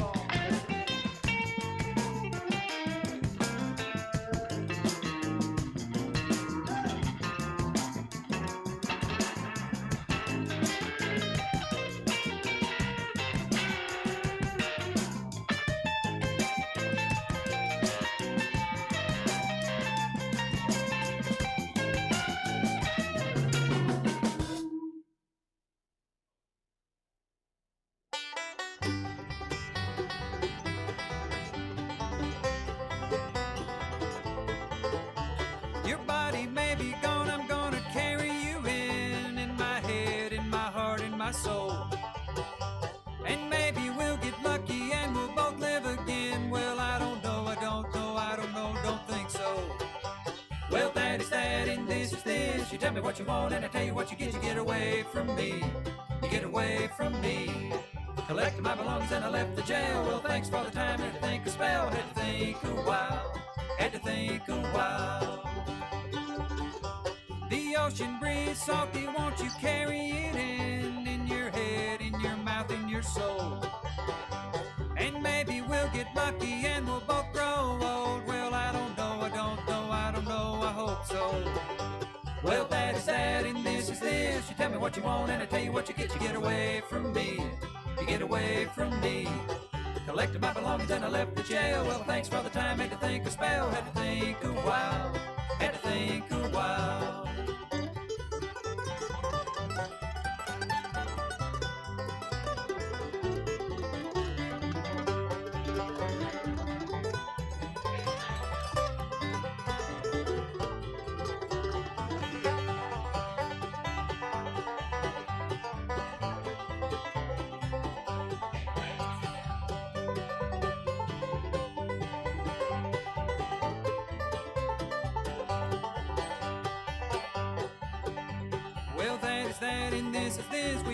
you saw when I tell you what you missed when the ocean met the sky.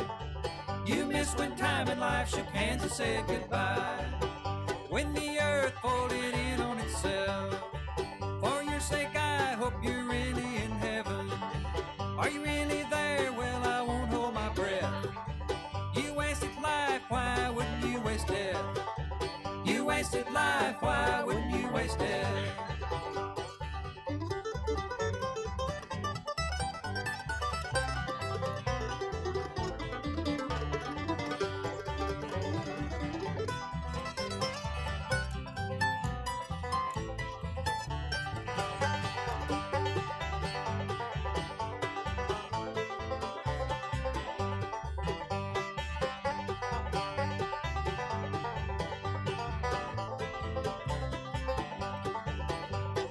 Ocean breeze, salty, won't you carry it in your head, in your mouth, in your soul?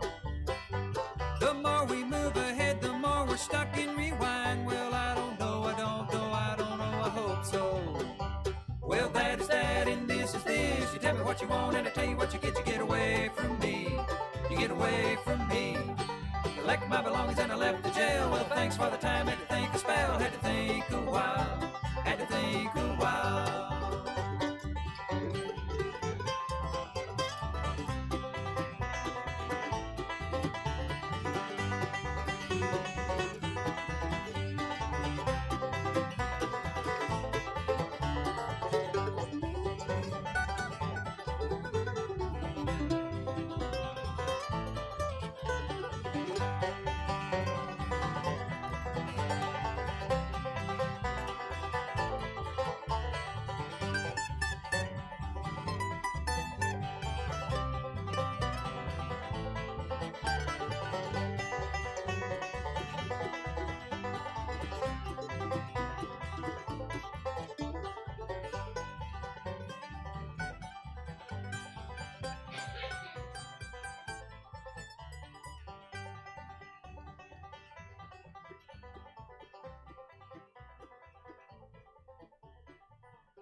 Wake up, grab a brush and put on a little makeup.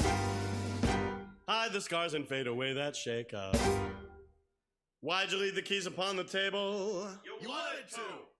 Why'd you leave the keys upon the table? You wanted to. Why did you leave the keys upon the table? I don't think you trust in my self-righteous suicide. I cry when angels deserve to die.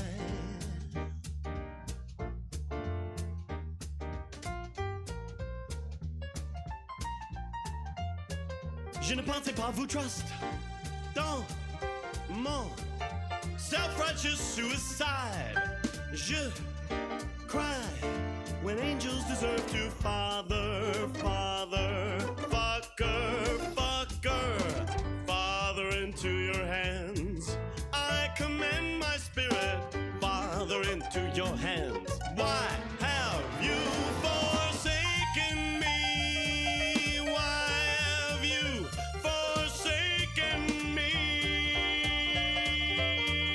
I don't think you trust in my self-righteous suicide.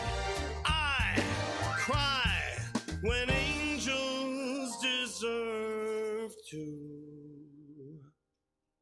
die, ladies and gentlemen.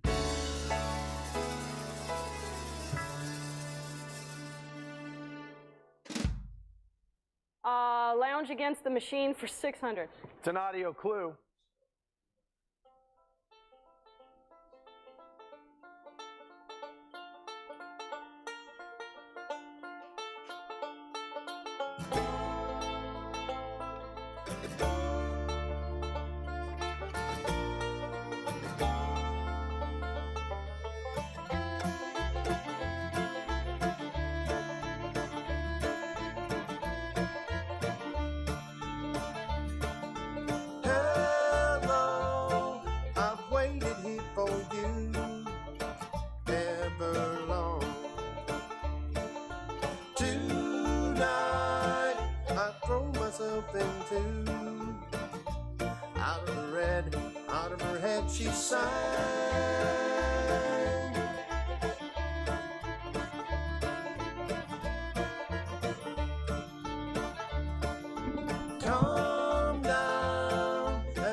slow how you wanted it to be. Over my head, out of my head, she sang. And I wonder, when I sail along with you, everything could ever feel this real forever. Anything could ever be this good again. The only thing I'll ever ask of you, gotta promise not to stop when I say when she sang. Welcome to Stab Comedy Theater. It's time for the Stab Comedy Showcase. Please welcome to the stage your host, Joey G.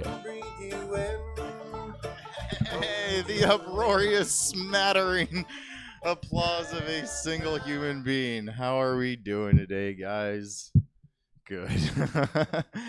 Oh, that's awesome. Welcome to Stab Comedy Theater. We got a good show for you tonight, man. We got some good comics, some of which are still on the way. That's all right. The other one's in the bathroom right now doing God only knows what. He's a drug addict, so he'll probably be in there for a while. Sorry to out you already, AJ. He's super funny, though, so you just you know, lock your doors. So is all I'm saying. Now we got Nick Michelson coming. He's from Lodi. He's a super funny guy. You guys are gonna like him a whole lot. How'd you guys find out about the show tonight, man? Did you just look it up online or something? Just Googled it? Yeah. Sweet, you too? Cool. So that Skywriter I hired didn't do shit for me then. That sucks.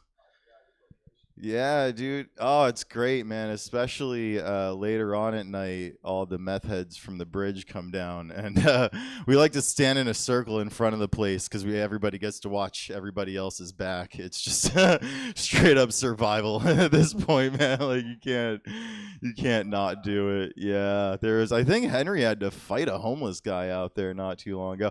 It's safe. I don't want you to be discouraged from coming back here again. It's safe. No, we're good. Yeah, only like 3. It's called Stab. That's not it's all right though. Nobody's actually getting stabbed here most of the time. Well, actually, when I first started doing comedy, my wife, I was going to other places and stuff. I was like, oh, there's this other club called Stab Comedy Theater. I want to go check it out. It seems really cool. Everybody says it's great. And she looked at me and she's like, you want to go to a place called Stab on Broadway? I was like, yeah. I don't think anything's happening there that we should be worried about, but it's all right. No, I've been coming here for a few years now. It's been great. Never any problems. We're fine here. Jesse usually handles it if there is. He's a big guy, so he just starts throwing elbows like he's at a Fish concert. Yeah. Could be, man. Could be. Yeah, fucking A, dude. Yeah. Well, I punch like this, so it probably wouldn't really work out for me. So, that's all right. There you go. All right, sweet. That's 2. Yeah, man. Hopefully you can follow me home, too, because I live in South Sac, and that place is fucking terrifying. I hate that fucking place, dude. Oh, man. You guys got kids? Any parents? You do? All right. Other 2 virgins can take your disposable income and fuck off, man. You guys.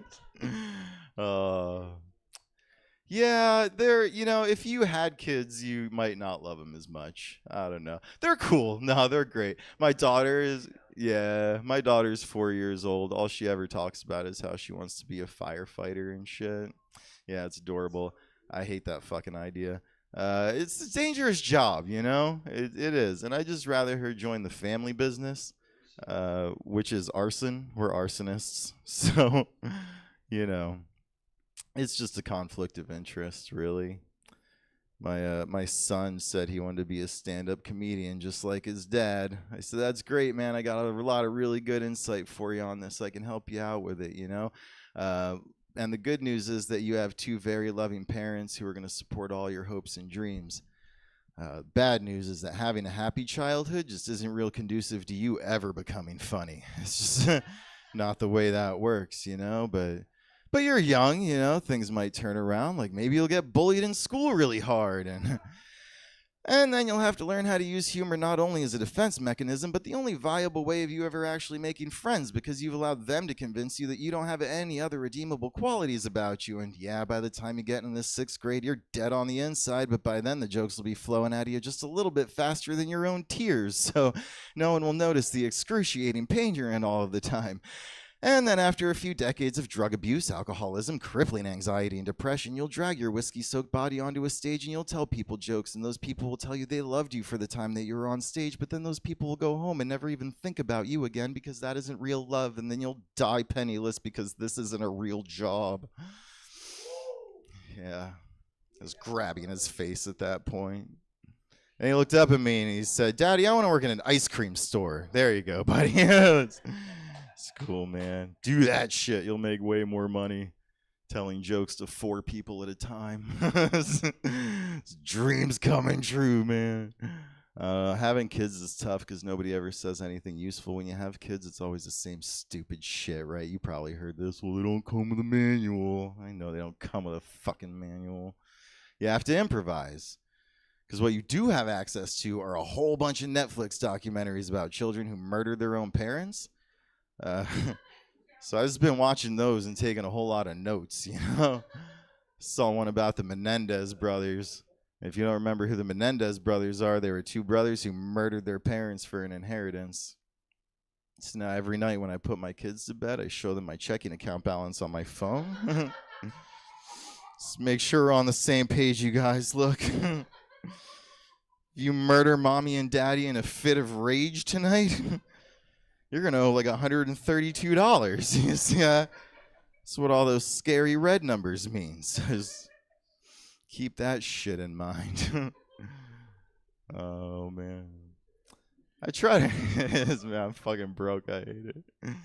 I try to raise my kids with compassion and empathy for other people, because the last thing I want is for them to turn into little bullies and start fucking with other kids, you know? It'd break my heart, dude. I'll never forget my bully's name. It was this kid named Jacob. Jacob was an 11-year-old bag of shit. I hated that kid so much. He'd always kick me and punch me. He'd rip my Ninja Turtle action figures apart. This little bastard jammed a stick in the front spokes of my bike, and I flew over my handlebars. It sucked. Yeah. But about a year after he moved in next door to me and started his reign of terror, he was out in the street playing, and Jacob got hit by a car. Yeah, he died. And as I drove away with Jacob's lifeless body reflected in my rearview mirror, couldn't help but consider the lessons I learned that day, you know? Like, don't take shit from 11-year-olds. You're 39. What are you doing? Can't let that shit go on, man. Fucking stupid. My son, he had a problem with a kid, dude. He came home from school. He was all upset. I was like, "What's wrong, dude? What's happening?" He's like, "Oh, you can't help me." I said, "Sure I can, dude. I'm old, been around. Whatever you're going through, I've been through, right?" He goes, "Well, I was on the playground today, and Anthony came up to me, and he said, 'No cap, you ain't got no riz.' And I said, 'You're right, I can't help you. I don't know what the fuck you're talking about. These aren't real words coming out of your face. They're just odd noises now, so I don't know, man. Tell you what, when you get to school tomorrow, just ignore Anthony and then punch him in the throat. He won't see it coming. He'll go down. Everyone understands what a throat punch is. It's a universal language. I got punched in the throat once. Very first thing that ran through my head was, oh shit, I shouldn't have said that.' So it works. But in my defense, that guy's mother was a dirty, rotten whore. So I just call him like I see him. I don't know. Medication names are often hard to pronounce and confusing. And then they made Sky Rizzy. I don't know what that shit does, but it sounds like a fun time to me, man. Sky Rizzy. Side effects may include epic beat drops and strobe lights. Hook me up, Dr. Feelgood. I want to go for a fucking trip. Damn. We're having fun. This is fun for me. I know that. AJ, you having fun yet? AJ's your headliner tonight. He'll be up here in a little bit. Oh, man. Been thinking about death a whole lot, especially over the last 10 minutes or so. Yeah, Yeah, I try, man. It sucks when this happens, for example. But no, I've been thinking about death a whole lot. I got a lot of questions about it, man. I can't get past it, and there's no way to answer them. Like, is there gonna be a separate heaven for spiders, or is it just gonna be a fucking nightmare up there? Because I don't want to go. I don't go if there's gonna be spiders, dude. That sucks. Get up there, saint whatever is just, oh, welcome to heaven, you made it. Turns out 80 billion tarantulas also died without sin. We can't do anything about this. We kill them, they come back. We kill them, they come back. It's a classic loophole situation. I don't know, man. Found out something weird about death the other day. Did you know that if you died and you don't have any identification on you, they don't have to call you John Doe? They can just make up whatever silly ass shit they feel like calling you that day. There was a kid in the 90s who died, and all he had on him were some concert tickets for the Grateful Dead. So for like 40 years, they called that kid the Grateful Doe. That's fucked up, man. We can't let that happen. Because I don't have a driver's license, man. I'm afraid to open a jar of pickles now, because if I have an aneurysm halfway through it, then everyone's going to call me Dildo. So I'm right back in high school again. I'm not doing it. Don't care. Things aren't all bad, though. Got a pool behind my house. That's nice. Yeah, I like that in the summer. Yeah, buddy, dude. Maintenance is a bitch, though. So I'll go out there sometimes, and I'll see a bumblebee flailing around in the pool. And I'll scoop him out of there. I'll let him dry off on the concrete, and after a few minutes, he gets up and he flies away. And I feel good about that, because bumblebees are good for the environment. We need them. But sometimes I'll go out there, and I'll see a wasp flailing around in the pool. I drown those motherfuckers. I don't care. Still, though, when you're standing outside at 7:30 in the morning, holding an insect's head underwater with a pair of tweezers, and just watching those bubbles stop, it's only really one thing that goes through your mind. My therapist is a fucking con artist. I don't need to be paying this guy anymore. Anyway, my wife caught me doing this once. She had all these opinions about it because she's an environmental therapist or a scientist. She came out, she was like, dude, what the fuck are you doing? I was going to town with the tweezers and shit, dead bodies all over. So I explained it to her like a rational person. Bees get to live, wasps have to die. I didn't make the rule. I made this rule, but I killed too many and I can't go back. So this is what we're doing. We're in too deep, you know? She said that's fine and everything, but did you know that a wasp can actually memorize a human's face? So if one flies by and sees you doing this, it's going to know that you're fucked up in the head, and it's going to report back to the hive that you're all twisted and shit, and they're all going to know to attack you every time they see you in the backyard. Did you know they could do that? I did not know they could do that. So now I wear a clown mask when I do it. It's not crazy. It's fine. It's the only mask I had. So, all right. Temperature check. Is Nick Michelson here yet? No.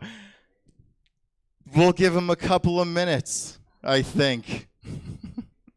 I don't know, man. Movies were a lot more fun in the 90s. I'm getting old, dude. I don't like it.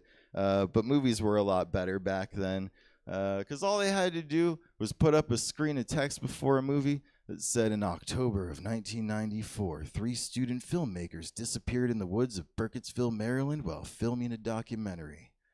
1 year later, their footage was found, and we all thought the Blair Witch was real.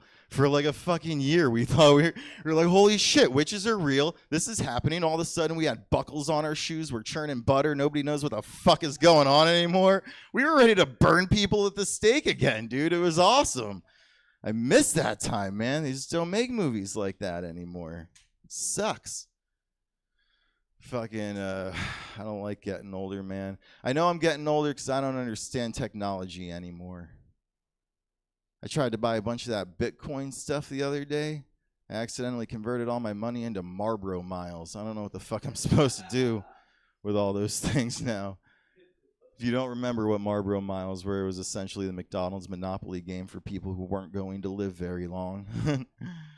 You save up all these coupons, send it in for the ugliest corporate branded shit you've ever seen in your life. My grandfather saved up enough of these things to get a sleeping bag, dude. And this thing could withstand like 40-mile-an-hour winds, sub-zero temperatures. This thing was fucking serious, dude. I don't know how many cigarettes this guy smoked to get me this thing, but he handed it to me, and he immediately died of emphysema. It's just the second it left his nicotine-stained fingertips, he was a fucking goner, dude. We couldn't afford a funeral because that asshole spent all our money on cigarettes. So we just zipped him up in the sleeping bag and pushed that racist bastard out in the ocean. Problem solved. All right, we'll end it there. Your next comic is here. Right on time, 9:20. Fucking nailed it, dude. He's like, I'll be there at 9:20. I said, I will fucking stretch. Here he is. Make it loud for him, Nick Michelson.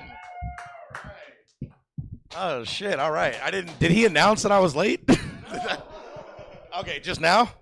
Thanks a lot. You give it up for Joey G, everybody. Even though he's a fucking snitch. Yeah, I was a little late, dude. I had to come all the way. Are you guys from around Sacramento? Okay, I had to come a long way getting out here. That's why I'm late. I live in a small farming. It's like a Christian farming community. It's a small town. You might have heard of it, called Stockton, California. I don't know. Yeah, a lot of people don't believe me, but Stockton actually is a farming town, believe it or not. Yeah, we farm the most food stamps and the most lead in the entire state. It's fucking true, dude. You know, we also grow a lot of stepfathers in Stockton.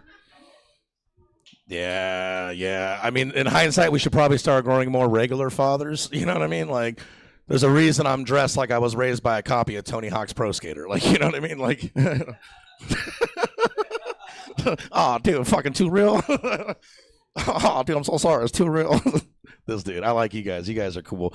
You, I don't know. Pick it up. This side of the room, I don't know. All right? Coupled up, not coupled up. Why don't you meet each other? All right?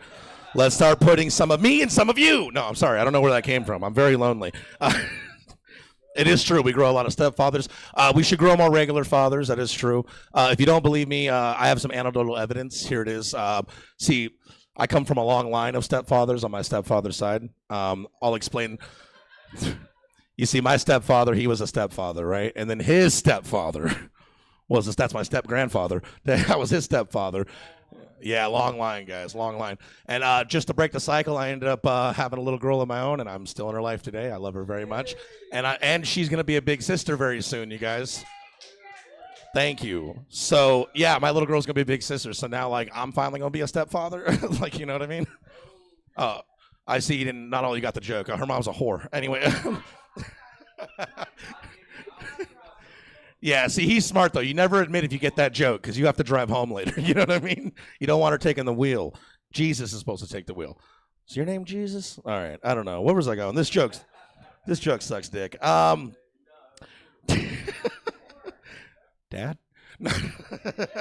Papa? Huh?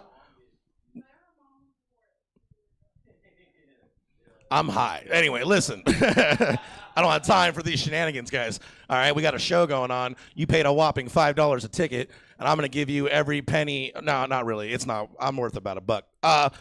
You know, anyway, I don't know where I was going with that. Something about fathers and my kids. My daughter knows I do comedy, you know, and she tells me a lot of knock-knock jokes.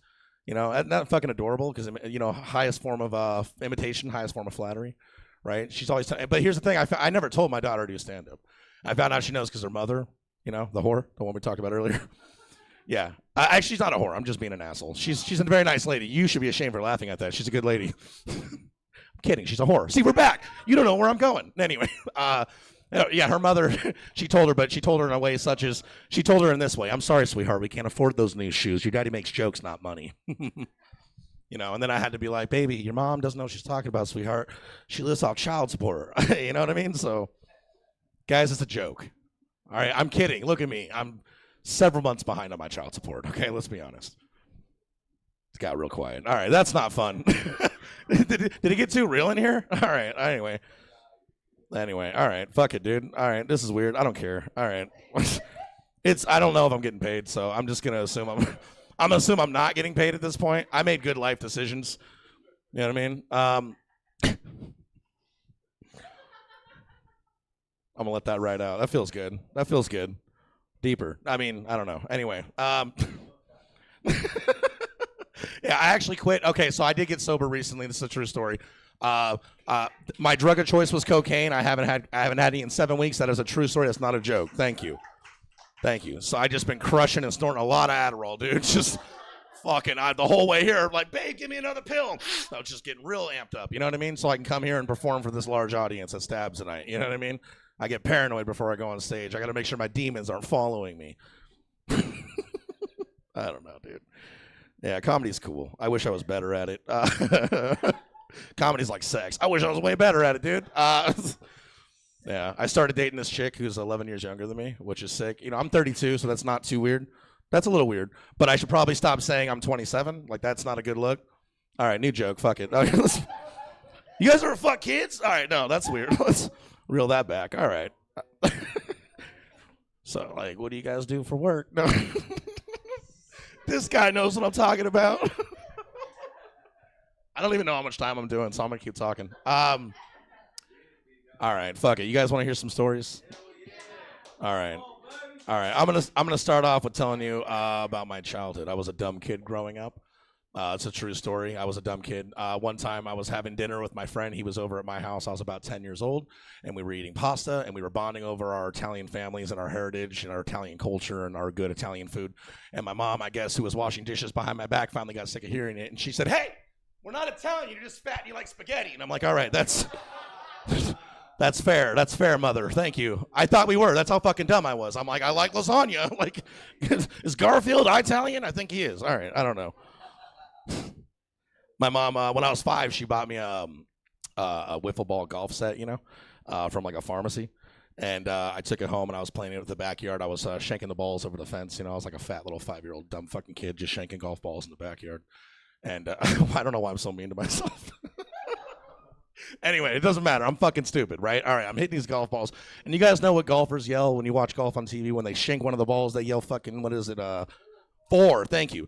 But I was 5, fat and stupid, so I'm shaking these balls, but I'm you know, I didn't know they were yelling 4, so I'm hitting the balls, I'm going, 4, and I'm just screaming, whore in my backyard, yeah. And my mom would have never found out until she came over, knocked on the door, and she said, yeah, your fat, dumb fucking kids shanking golf balls with my friends and calling me a whore. You know what I mean? That fucking dumb whore, I swear. Oh my god. You guys are cool. Yeah, that was a story about how I was a dumb kid. Anyway, yeah, that's sweet, dude. You guys ever like fucking, what do you guys like dick jokes? You guys ever jerk off? Fucking, why am I spitting so much when I talk? God, I'm a mess. There's people here I respect. I should do better. This is my job. That's weird, right? I work at a gas station. I'm gonna be honest. I work at a gas station. I do. I like pump gas all day and shit. So no, I wasn't supposed to be here, like at all. They shouldn't let me on stage. I'll be honest with you. I walked in. Yeah, he was messaging someone else, dude. I don't even know who he's talking about. Yeah, thank you, man. I grew up with a lot of nerves when I was a kid. You know, I was a really anxious child. You know. And I noticed as I've gotten older, medical terms have changed. Times have changed, right? We didn't have all the same terminology. Like when I was real little, like 4, my mom took me to the doctor. Doctor's like, "What's wrong?" And she's like, "I don't know, my kid. He's acting like a fat little pussy." And and back then we didn't have the same terminology. So the doctor, you know, he was smoking a Marlboro Red, and he leaned in, and then he blew cigarette smoke in my big fat fucking chubby cheeks. And he's like, "Yeah, he's a big fat pussy. He's got big fat pussy syndrome. That's what he's got." He offered me a cigarette. I said no. He's like, "Get out of here. You sent me home. That's what you did. I was a big fat pussy." And now I go to the doctor, thank God times have changed. Doctor goes, "What's wrong?" I said, "Doc, I think I'm a big fat pussy." And she's like, "Oh, you are. It's cool. It's called anxiety." Like, calm down. And then she took a hit of her strawberry vape and blew it in my big fat chubby cheeks. And then she gave me anxiety pills and sent me home. And then I drink on those pills, and it's fucking awesome. Psych, I'm 7 weeks sober. You forgot, dummy. No. Yeah, dude. I used to, man. The problem with the anxiety meds back when I was doing drugs is when I would take too many anxiety meds, I couldn't feel the effects of the cocaine. You know what I mean? Like that's a bummer, dude, because that shit's not cheap, you know? And I refuse. I'll be goddamn if I ever go to my daughter's one of her PTA meetings sober ever again. I would never, ever again, dude. Yeah, I got called into the office. You ever get called into the office? Do you guys have kids? You do? The first time you ever got called in the office for your kid, where you're like, come on. Like I'm grown. I'm 30. Like, why are you calling me in? Like, I'm not in school anymore, right? What's the worst thing your kid ever did at school? Stole? Damn, that's way worse than my kid. Shame. No. That's not worse at all. My 9-year-old daughter hit a boy in the face. I asked her, I had to pull her aside. I said, sweetheart, you can't be hitting other kids in your class. Why are you hitting these boys? What's the problem? And she goes, well, Daddy, he called me a bitch. And I'm not a bitch. I'd never call my little girl a bitch, ever. In that moment, she reminded me of her mother. That's all I'm saying. Like, I was terrified. All right, that awkward silence did. In my head, I said that line, and it was like, ah. Everyone went nuts. This guy pulled his balls out. We were all like, fucking sick, dude. This chick was doing shots. All right, I don't know where I'm going with this. I did have anxiety growing up. That's a true story. I was a really anxious kid. I used to ask my mom all these terrifying what-if questions. Like, Mom, what if the bridge collapses while we're on it? Or, Mom, what if terrorists blow up the building? And she's like, Jesus Christ, this is a fucking dumb kid. This is why I left his father. But I would ask her all these terrifying what-if questions. And then several years after that pattern had developed, 9/11 happened. I don't want to make 9/11 about me. But I kind of feel like 9/11 was kind of like an I told you so to my mom, if I'm being honest. Yeah. I see some young people in the back here. Let me explain what 9/11 is. You see, over 2 decades ago, the United States attacked itself. And then we blamed a bunch of Iranians so we can invade the wrong country and make cheaper heroin. And that's fucking badass. I didn't know we can do that. Like, are you kidding me? I don't know if you can tell by looking at me. I love cocaine. Again, we've been over this. But have you seen the prices of a gram of cocaine lately? It's fucking ridiculous. We need to bring these prices down, guys. I'm thinking of 9/11 Part 2. Hear me out. Hold on. Hold your judgment. No one's got to die this time. It's very simple to piss people off these days. Here's what I'm thinking. We get 4 Mexican dudes to pull up to the Pentagon in a blue Toyota Tacoma. Okay, that's important. Remember that detail. One of them hops out and fucking whips a pontoon boat through the front windows. Now the president, whoever's in office when this happens, has to come out and make a statement. He's like, that's it. We can't let these Mexicans get away with this. We have to invade Colombia. we bring down the prices of cocaine. That's all I'm saying, you guys. All right, fuck you. You're not on board. I really thought I had the vote, guys. I was like, I got their vote. I'm gonna eat their fucking souls with these votes. I have their vote. I'm a good person. You guys, we're gonna feed the poor and house the homeless. I'm gonna take all the money and jerk off on it. Oh, because I'm a politician. It's my impression of a guy who's not good at comedy. Anyway, thanks, Dad. That's my 9/11 joke. I don't know why I went off. It was deep, right? It was deep and then over there. That's usually how that works. Yeah, I come and then it's no longer hard and it's a problem. Yeah, did you really? Thanks, man. So, thanks, dude. Fucking touching my heart and my balls, dude. What's your name, dude? My heart. Do you meet my friend? Your heart's okay, dude? Adam, nice to meet you, man. I'm Nick. This is I've had fuck you. You guys ever think about putting a gun in your mouth? Every day. All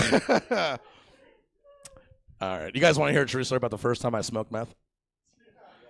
That's enthusiasm. This is a 100% true story. First time I smoked meth. It was during the pandemic. The pandemic was a lot of firsts for me. It was the first time I did mushrooms, first time I dropped acid. A lot of first time. Not dick. Not yet. I mean, not never. That's Freudian slip. Fuck you. You know what you're doing. You know what you're doing. All right, I see you back there. You know what you're doing. First time. So I'm hanging out with my buddy and his cousin. And this cousin of his, we always thought he smoked meth. We were never sure. So we're hanging out, we're drinking. My friend goes to bed, and that night I found out he did smoke meth. And he's a very convincing arguer. He turned to me and he goes, Nick, you want to smoke some meth? And I said, yup. Let's smoke some meth. Let's try it. So we proceeded to smoke meth. And then we drove around Stockton at 2:30 in the morning in his mother's minivan delivering Uber Eats. True story. Still a true story. Okay. Nothing sketchy yet. Okay. Then we get out in the country, about 20 minutes out. There's no lights. We're waiting outside of this house for 15 minutes. I'm getting nervous. I start snacking on the fries. Real nervous. And he's like, dude, you got to calm down. I'm like, I can't calm down, dude. This guy's not coming out. He's not answering the phone. What if he robs us? What if he's a tweaker? And my friend, he goes, Nick, we're tweakers right now. And I said, excellent point. And he goes, but you did eat all of his fries. He could be its weaker. He might stab us. And we left. We went home. And the moral of the story is, folks, no matter how much I do meth, I will eat your fries. I will eat your fries. Okay? I said I like cocaine. Look at the size of me. I'll do it. I'll do it.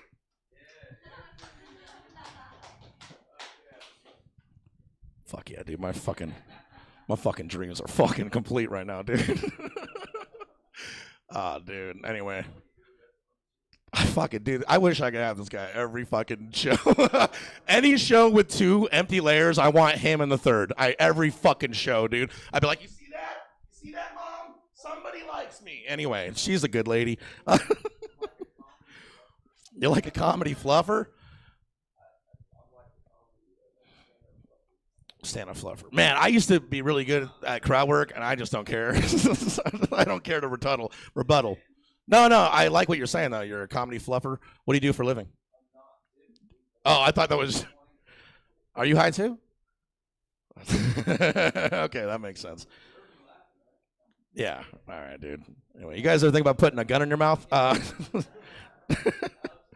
No, I know. I like you. It's like, okay, look, I'm going to be honest with you. It's uncomfortable.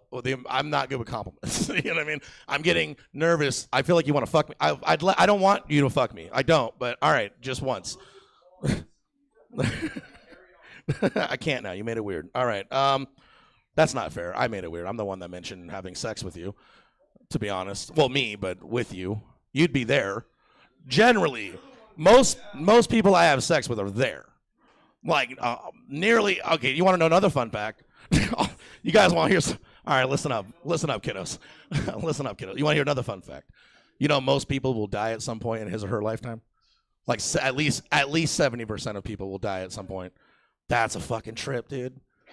You know what else? You know how dolphins are so smart? They never drown. Think about it, dude. Not one dolphin, not one drowning. All right? They're smart, and we don't give them enough credit. But they're delicious, and I want the tuna, so keep bringing them, okay? I don't care.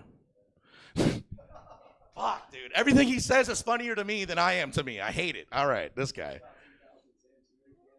2000. I should have heeded the warning earlier. Oh, that road there? You don't want to go down that road. Oh, God. All right. I like this guy. All right. I feel like I have the biggest tits in the room.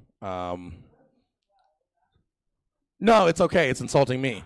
It's okay. It's insulting me, you know. And I did forget there was actually ladies here for a minute. You know what I mean? So, my mistake. I'm just a overweight 32-year-old man who lives at home with his parents on a floor mattress. You know what I mean? But it's cool.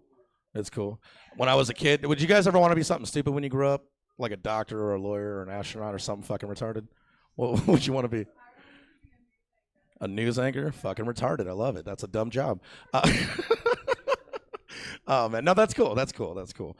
No, when I grew up, when I was a kid, and I was thinking when I grew up, I wanted to be a director. That's what I wanted to do. Right. I wanted to be a director. And so now to live, it obviously didn't pan out. So now to live out that childhood fantasy, in order to live out that childhood fantasy, I want to make movies. Every time I come, I pause the porn and go, and cut. That's what I do. I do. I was a strange 7-year-old. I wanted to direct adult films very early. There's layers to that one? So what? The joke or to me? I'm like a 12-layer bean dip, dude. Dive on in, baby. Get a chip. Everybody get a chip. All right. Fucking man, dude. I wish I had better parents growing up. I'm gonna be honest with you. I've been out here acting a fool for 32 years. I feel like you would write a good manifesto. I'm gonna be honest. Like, you know what I mean? What was your name? Trent? Yeah. I was close. I was close, dude. I'm fucking Adam and I don't know. I can't stop thinking about you, dude. Like physically, I can't. You're right here. I can't. You know what I mean? You think there's a God, Adam? Think there's a God? Let me ask you another philosophical debacle. Do you guys think, fucking thank God? Oh my God, 2 more minutes. Oh, we're almost there, folks. All right. Fucking minute and 54 seconds.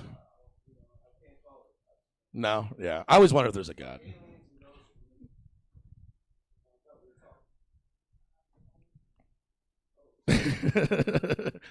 No, but I did want an answer. Just shorter. Thank you, Jesse. I appreciate you. You're good. Just shorter. Just like if you believe in. All right. Oh, man, now it's awkward. I shouldn't have. No, you're good. You're good. You're golden. Yeah, first time comedy show? Hey, give it up to him. First time at a comedy show. No, people, we need to post the rules. You're good, man. Oh, all right, man. I'm actually getting off in a second. You know what I mean? Oh, man, I like this guy, dude. I appreciate you. Thank you. You too. You too, man. You guys coming back in?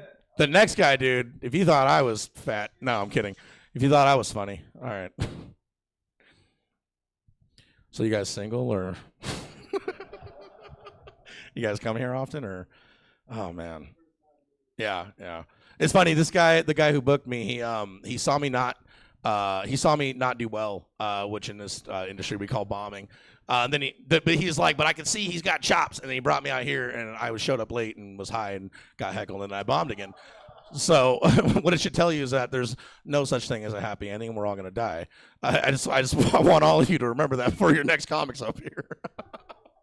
All right, I hope he gives me another chance because I'm usually a little better than this. All right, guys, I've been Nick Michelson. Let's bring it back your host Joey G. Everybody. Give it up one more time for remaining audience members. That wasn't Nick Michelson, actually, but he crushed it though. No, I did. We did a show in Napa, and that was a bit of a train wreck too. But that was fun though, right? No, I think you did a lot better than you did there, just as you did tonight. Are we ready for our headliner? Nick Michelson says we are. I know I am. Our remaining audience members are. Make it as loud as 4 people possibly can for AJ DeMello.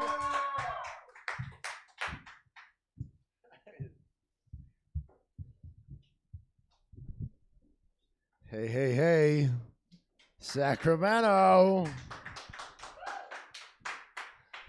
Now, personally, I don't put the type of gun I put in my mouth is a water gun filled with tequila.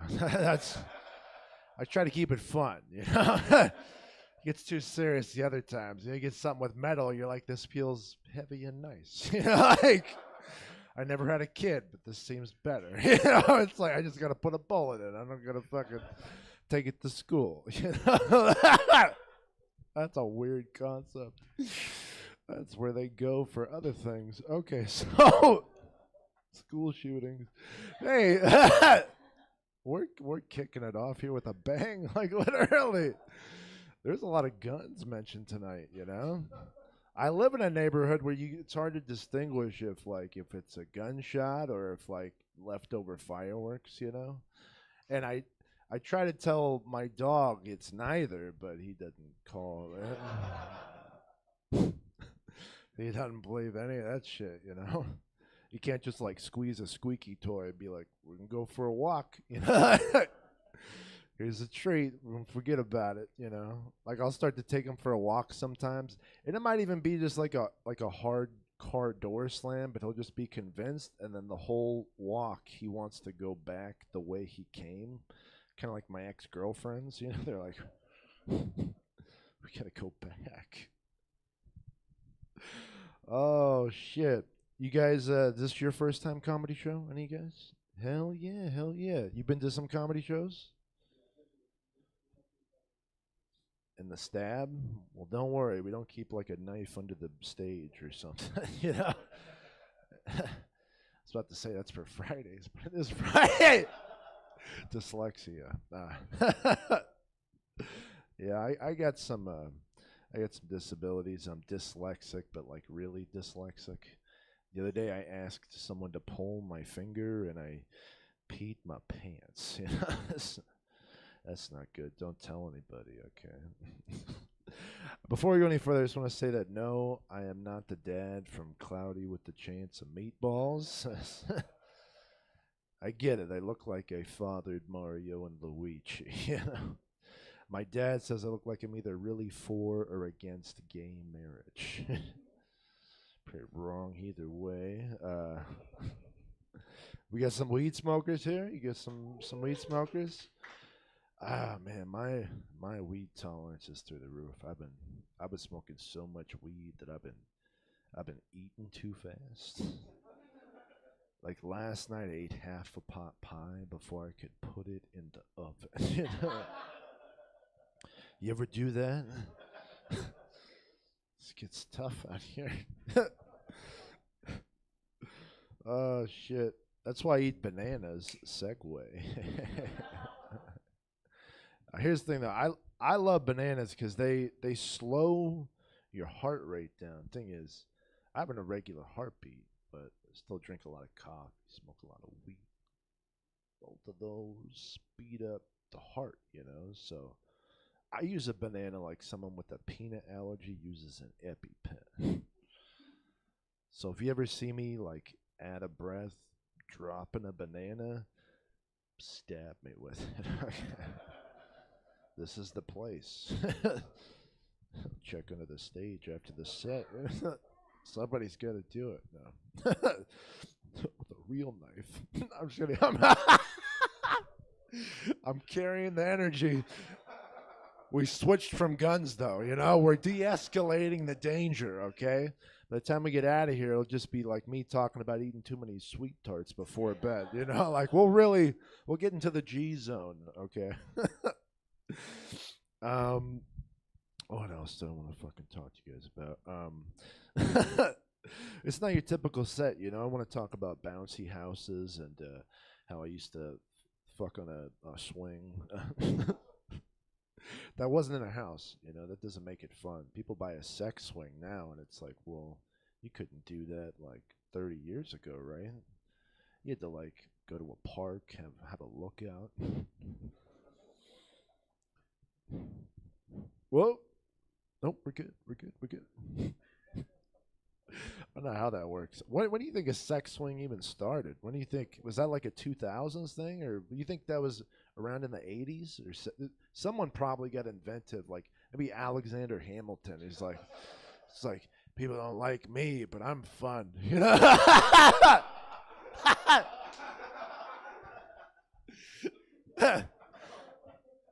Nobody will read about this in the record books. Oh man. That's the one thing that sticks out about me about history is I just remember that was it Eli Whitney invented the cotton gin? That's the only thing I can remember. Well, it's just you know, you like hear like a statistical fact or whatever, and you're like, I'm gonna remember that. I don't know why, but it just clicks, you know. There's nothing funny about that. I just letting you know. Shit. I'm at a weird point in my life right now, though, guys. I think I need to like stop smoking as much weed or get glasses. I was on a date with this girl, and I was like, whoa, look at that moon. But it was a Shell gas station sign.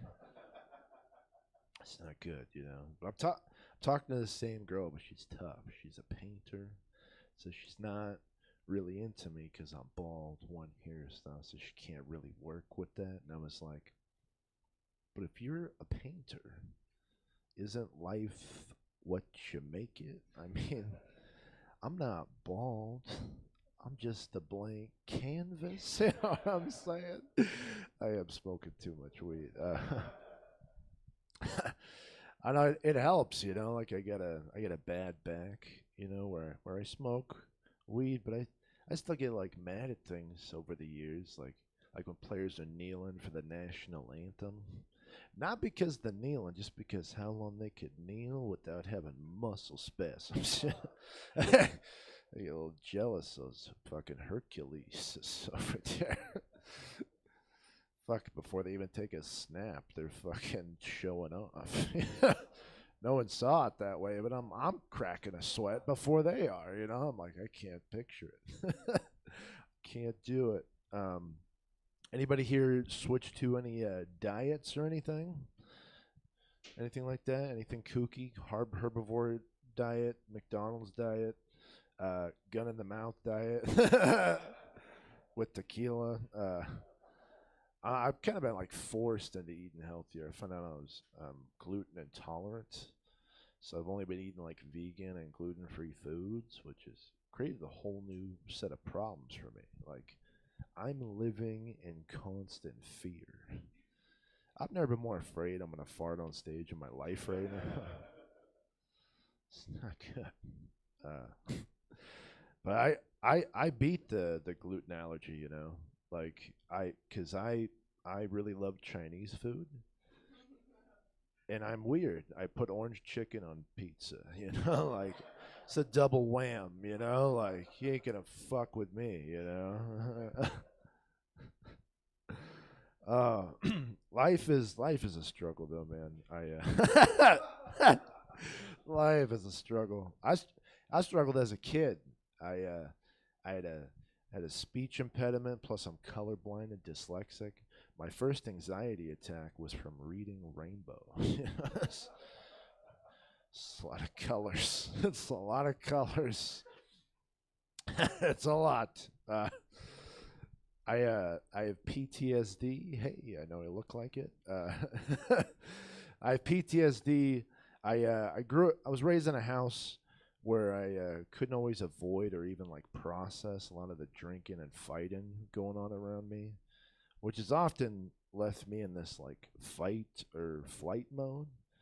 I think that's like ironically why I grew up like wishing I was Superman. You know, he's got options. Like he could fight, or he could just fucking take off and think about it. You know, like the power of avoidance. Like that'd be the best superpower. You know, kids are like, oh, he's lame. It's like, what do you mean?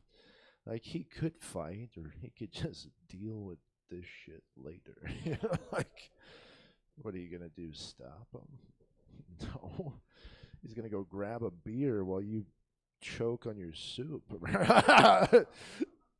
For once, you know, for once, Superman's gonna have a drink, okay?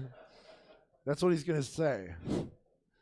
That would be an awful story in any universe, though, if that was the real fight or flight mode for Superman. You know, it's like Superman lands on cracking bridge, only to take off just before it collapses. 2,000 dead. Superman's like, hey, I decided it was an off day. You know, like I gave plasma yesterday. I'm not feeling weak. No, I'm just kidding. He didn't do that. I'm just projecting. Oh shit. That's right. So I was going to talk about pizza. That's what I was going to do. I forgot those other jokes. I circled back. We're bringing the wagons around.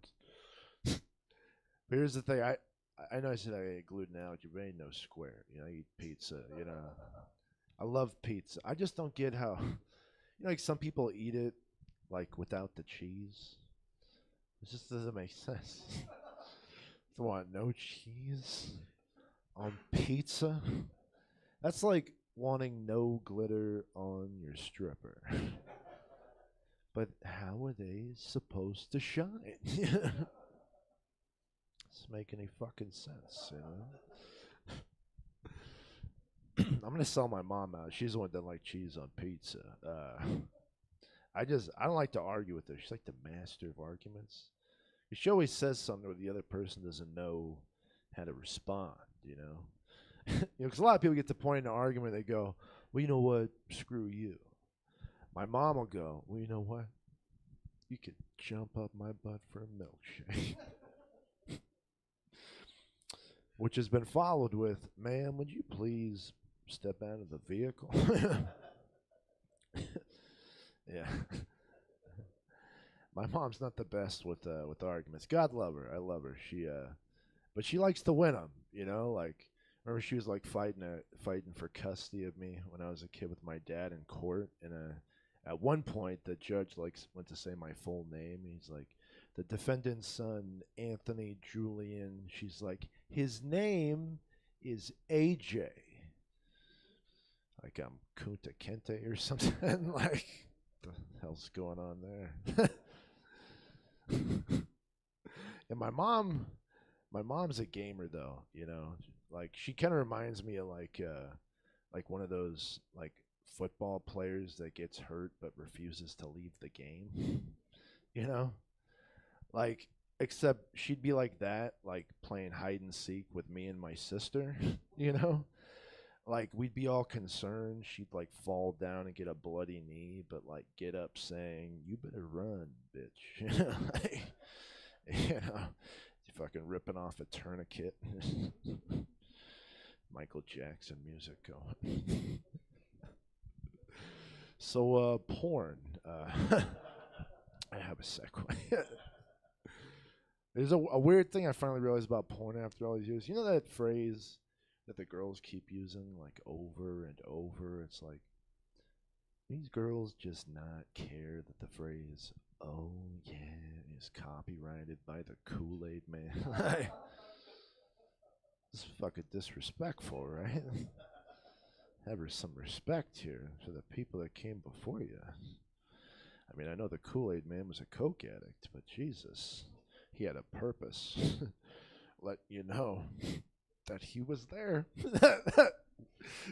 to hydrate you before you put the gun in your mouth. Oh, some water? No, sugar. We gotta make your hands twitch while you're holding that fucking thing, you know? Oh, speaking of which, I forgot. One of the symptoms of PTSD is I get tremors, so my hand shakes sometimes, and people ask me, "What's the matter, AJ? Are you nervous?" And I'm like, "Well, yeah, didn't have a banana today." Tough call. Been hanging out in the street corner, like, I don't know what that. Like, want a handshake? Nah, man, just got like 59 cents. And the bananas at Safeway on sale. I don't need to get home. I just need potassium right now, man. I'm gonna fall down, and my mom's gonna call me a bitch. Oh. So one of my pet peeves. And one of my pet peeves right now is I don't like when people hate on players in sports that like do whatever it takes to win, you know. That's why I watched that Last Dance, like Chicago Bulls documentary. Like, so many people were talking shit on Michael Jordan for how he like bullied his teammates to championships. But so many people were talking shit about like bullying his teammates. It made me wish that the movie Space Jam were real. You know, because at least then, whenever I hear someone go, "Oh, did you see that? Did you see that Jordan documentary? How he bullied his teammates?" I could be like, "Wait till the Toon Squad doc comes out." You know, you know, like Porky Pig's got a stutter, so whenever he misses a free throw, Michael makes him read aloud 50 Shades of Grey. This ass is mine.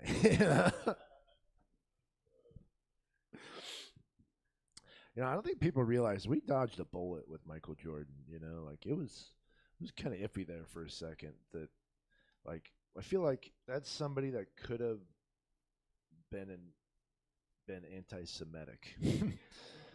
And if you go, why? Well, there was a moment in time where Michael Jordan had a Hitler mustache playing for the Wizards, you know, like, and he owned the team, you know. He's like, "I'm going on the fucking court." I don't know. That tag's not figured out. I'm not attached to it.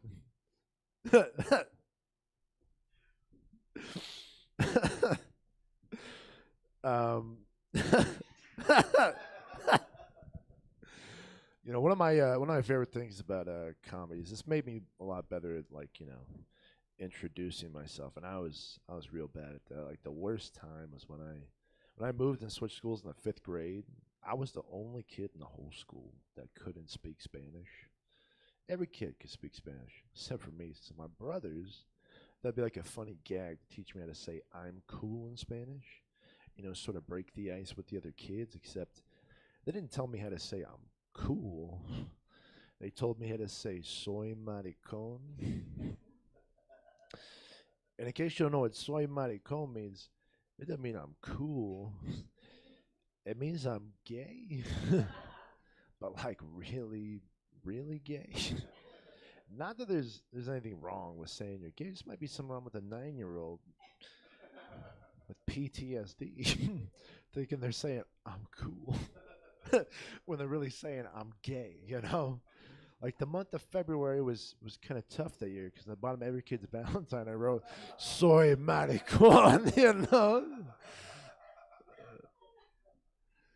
Like, I thought I was cool, you know. I was, like, winking at the principal's wife, like, soy maricon. She's like, his dyslexia is out of control. Like, this is, you nip this. You don't wonder you want to keep him back for 5th grade again. Like, this is, his interpersonal communication skills are, it's not good. You should learn the sign before he speaks the language, probably. I just repeat the whole 5th grade, but I have to, you know, just... Every way I speak just offended people that aren't here. He was doing the sign language all messed up. Okay. Oh, I don't know. I like to point out some of the odd things in life, you know, bring them to the forefront. Like, you ever notice how most people will cover their mouths to cough, but never cover their ass to fart? Seems kind of rude, you know. Seems kind of rude that we have to go through this election again. That's like, what do they call when you see a black cat across the room again? Was deja vu or deja vu? I don't really follow like any politician. I like to think I'm more focused on the bigger picture, you know. Like if there was a news story that broke right now that was like, Joe Biden strangled to death by Bigfoot, I'd be like, oh my God, we found Bigfoot. This is news right here, you know. Trump's like, fantastic. Fantastic. You guys think we're living in the most interesting time to be alive?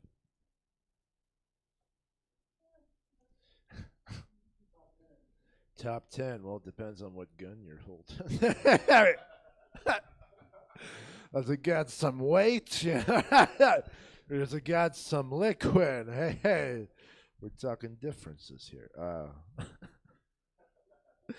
But yeah, I'll just tell you a couple more jokes to get out of here. Do I even want to do that one? What did I just say to you guys?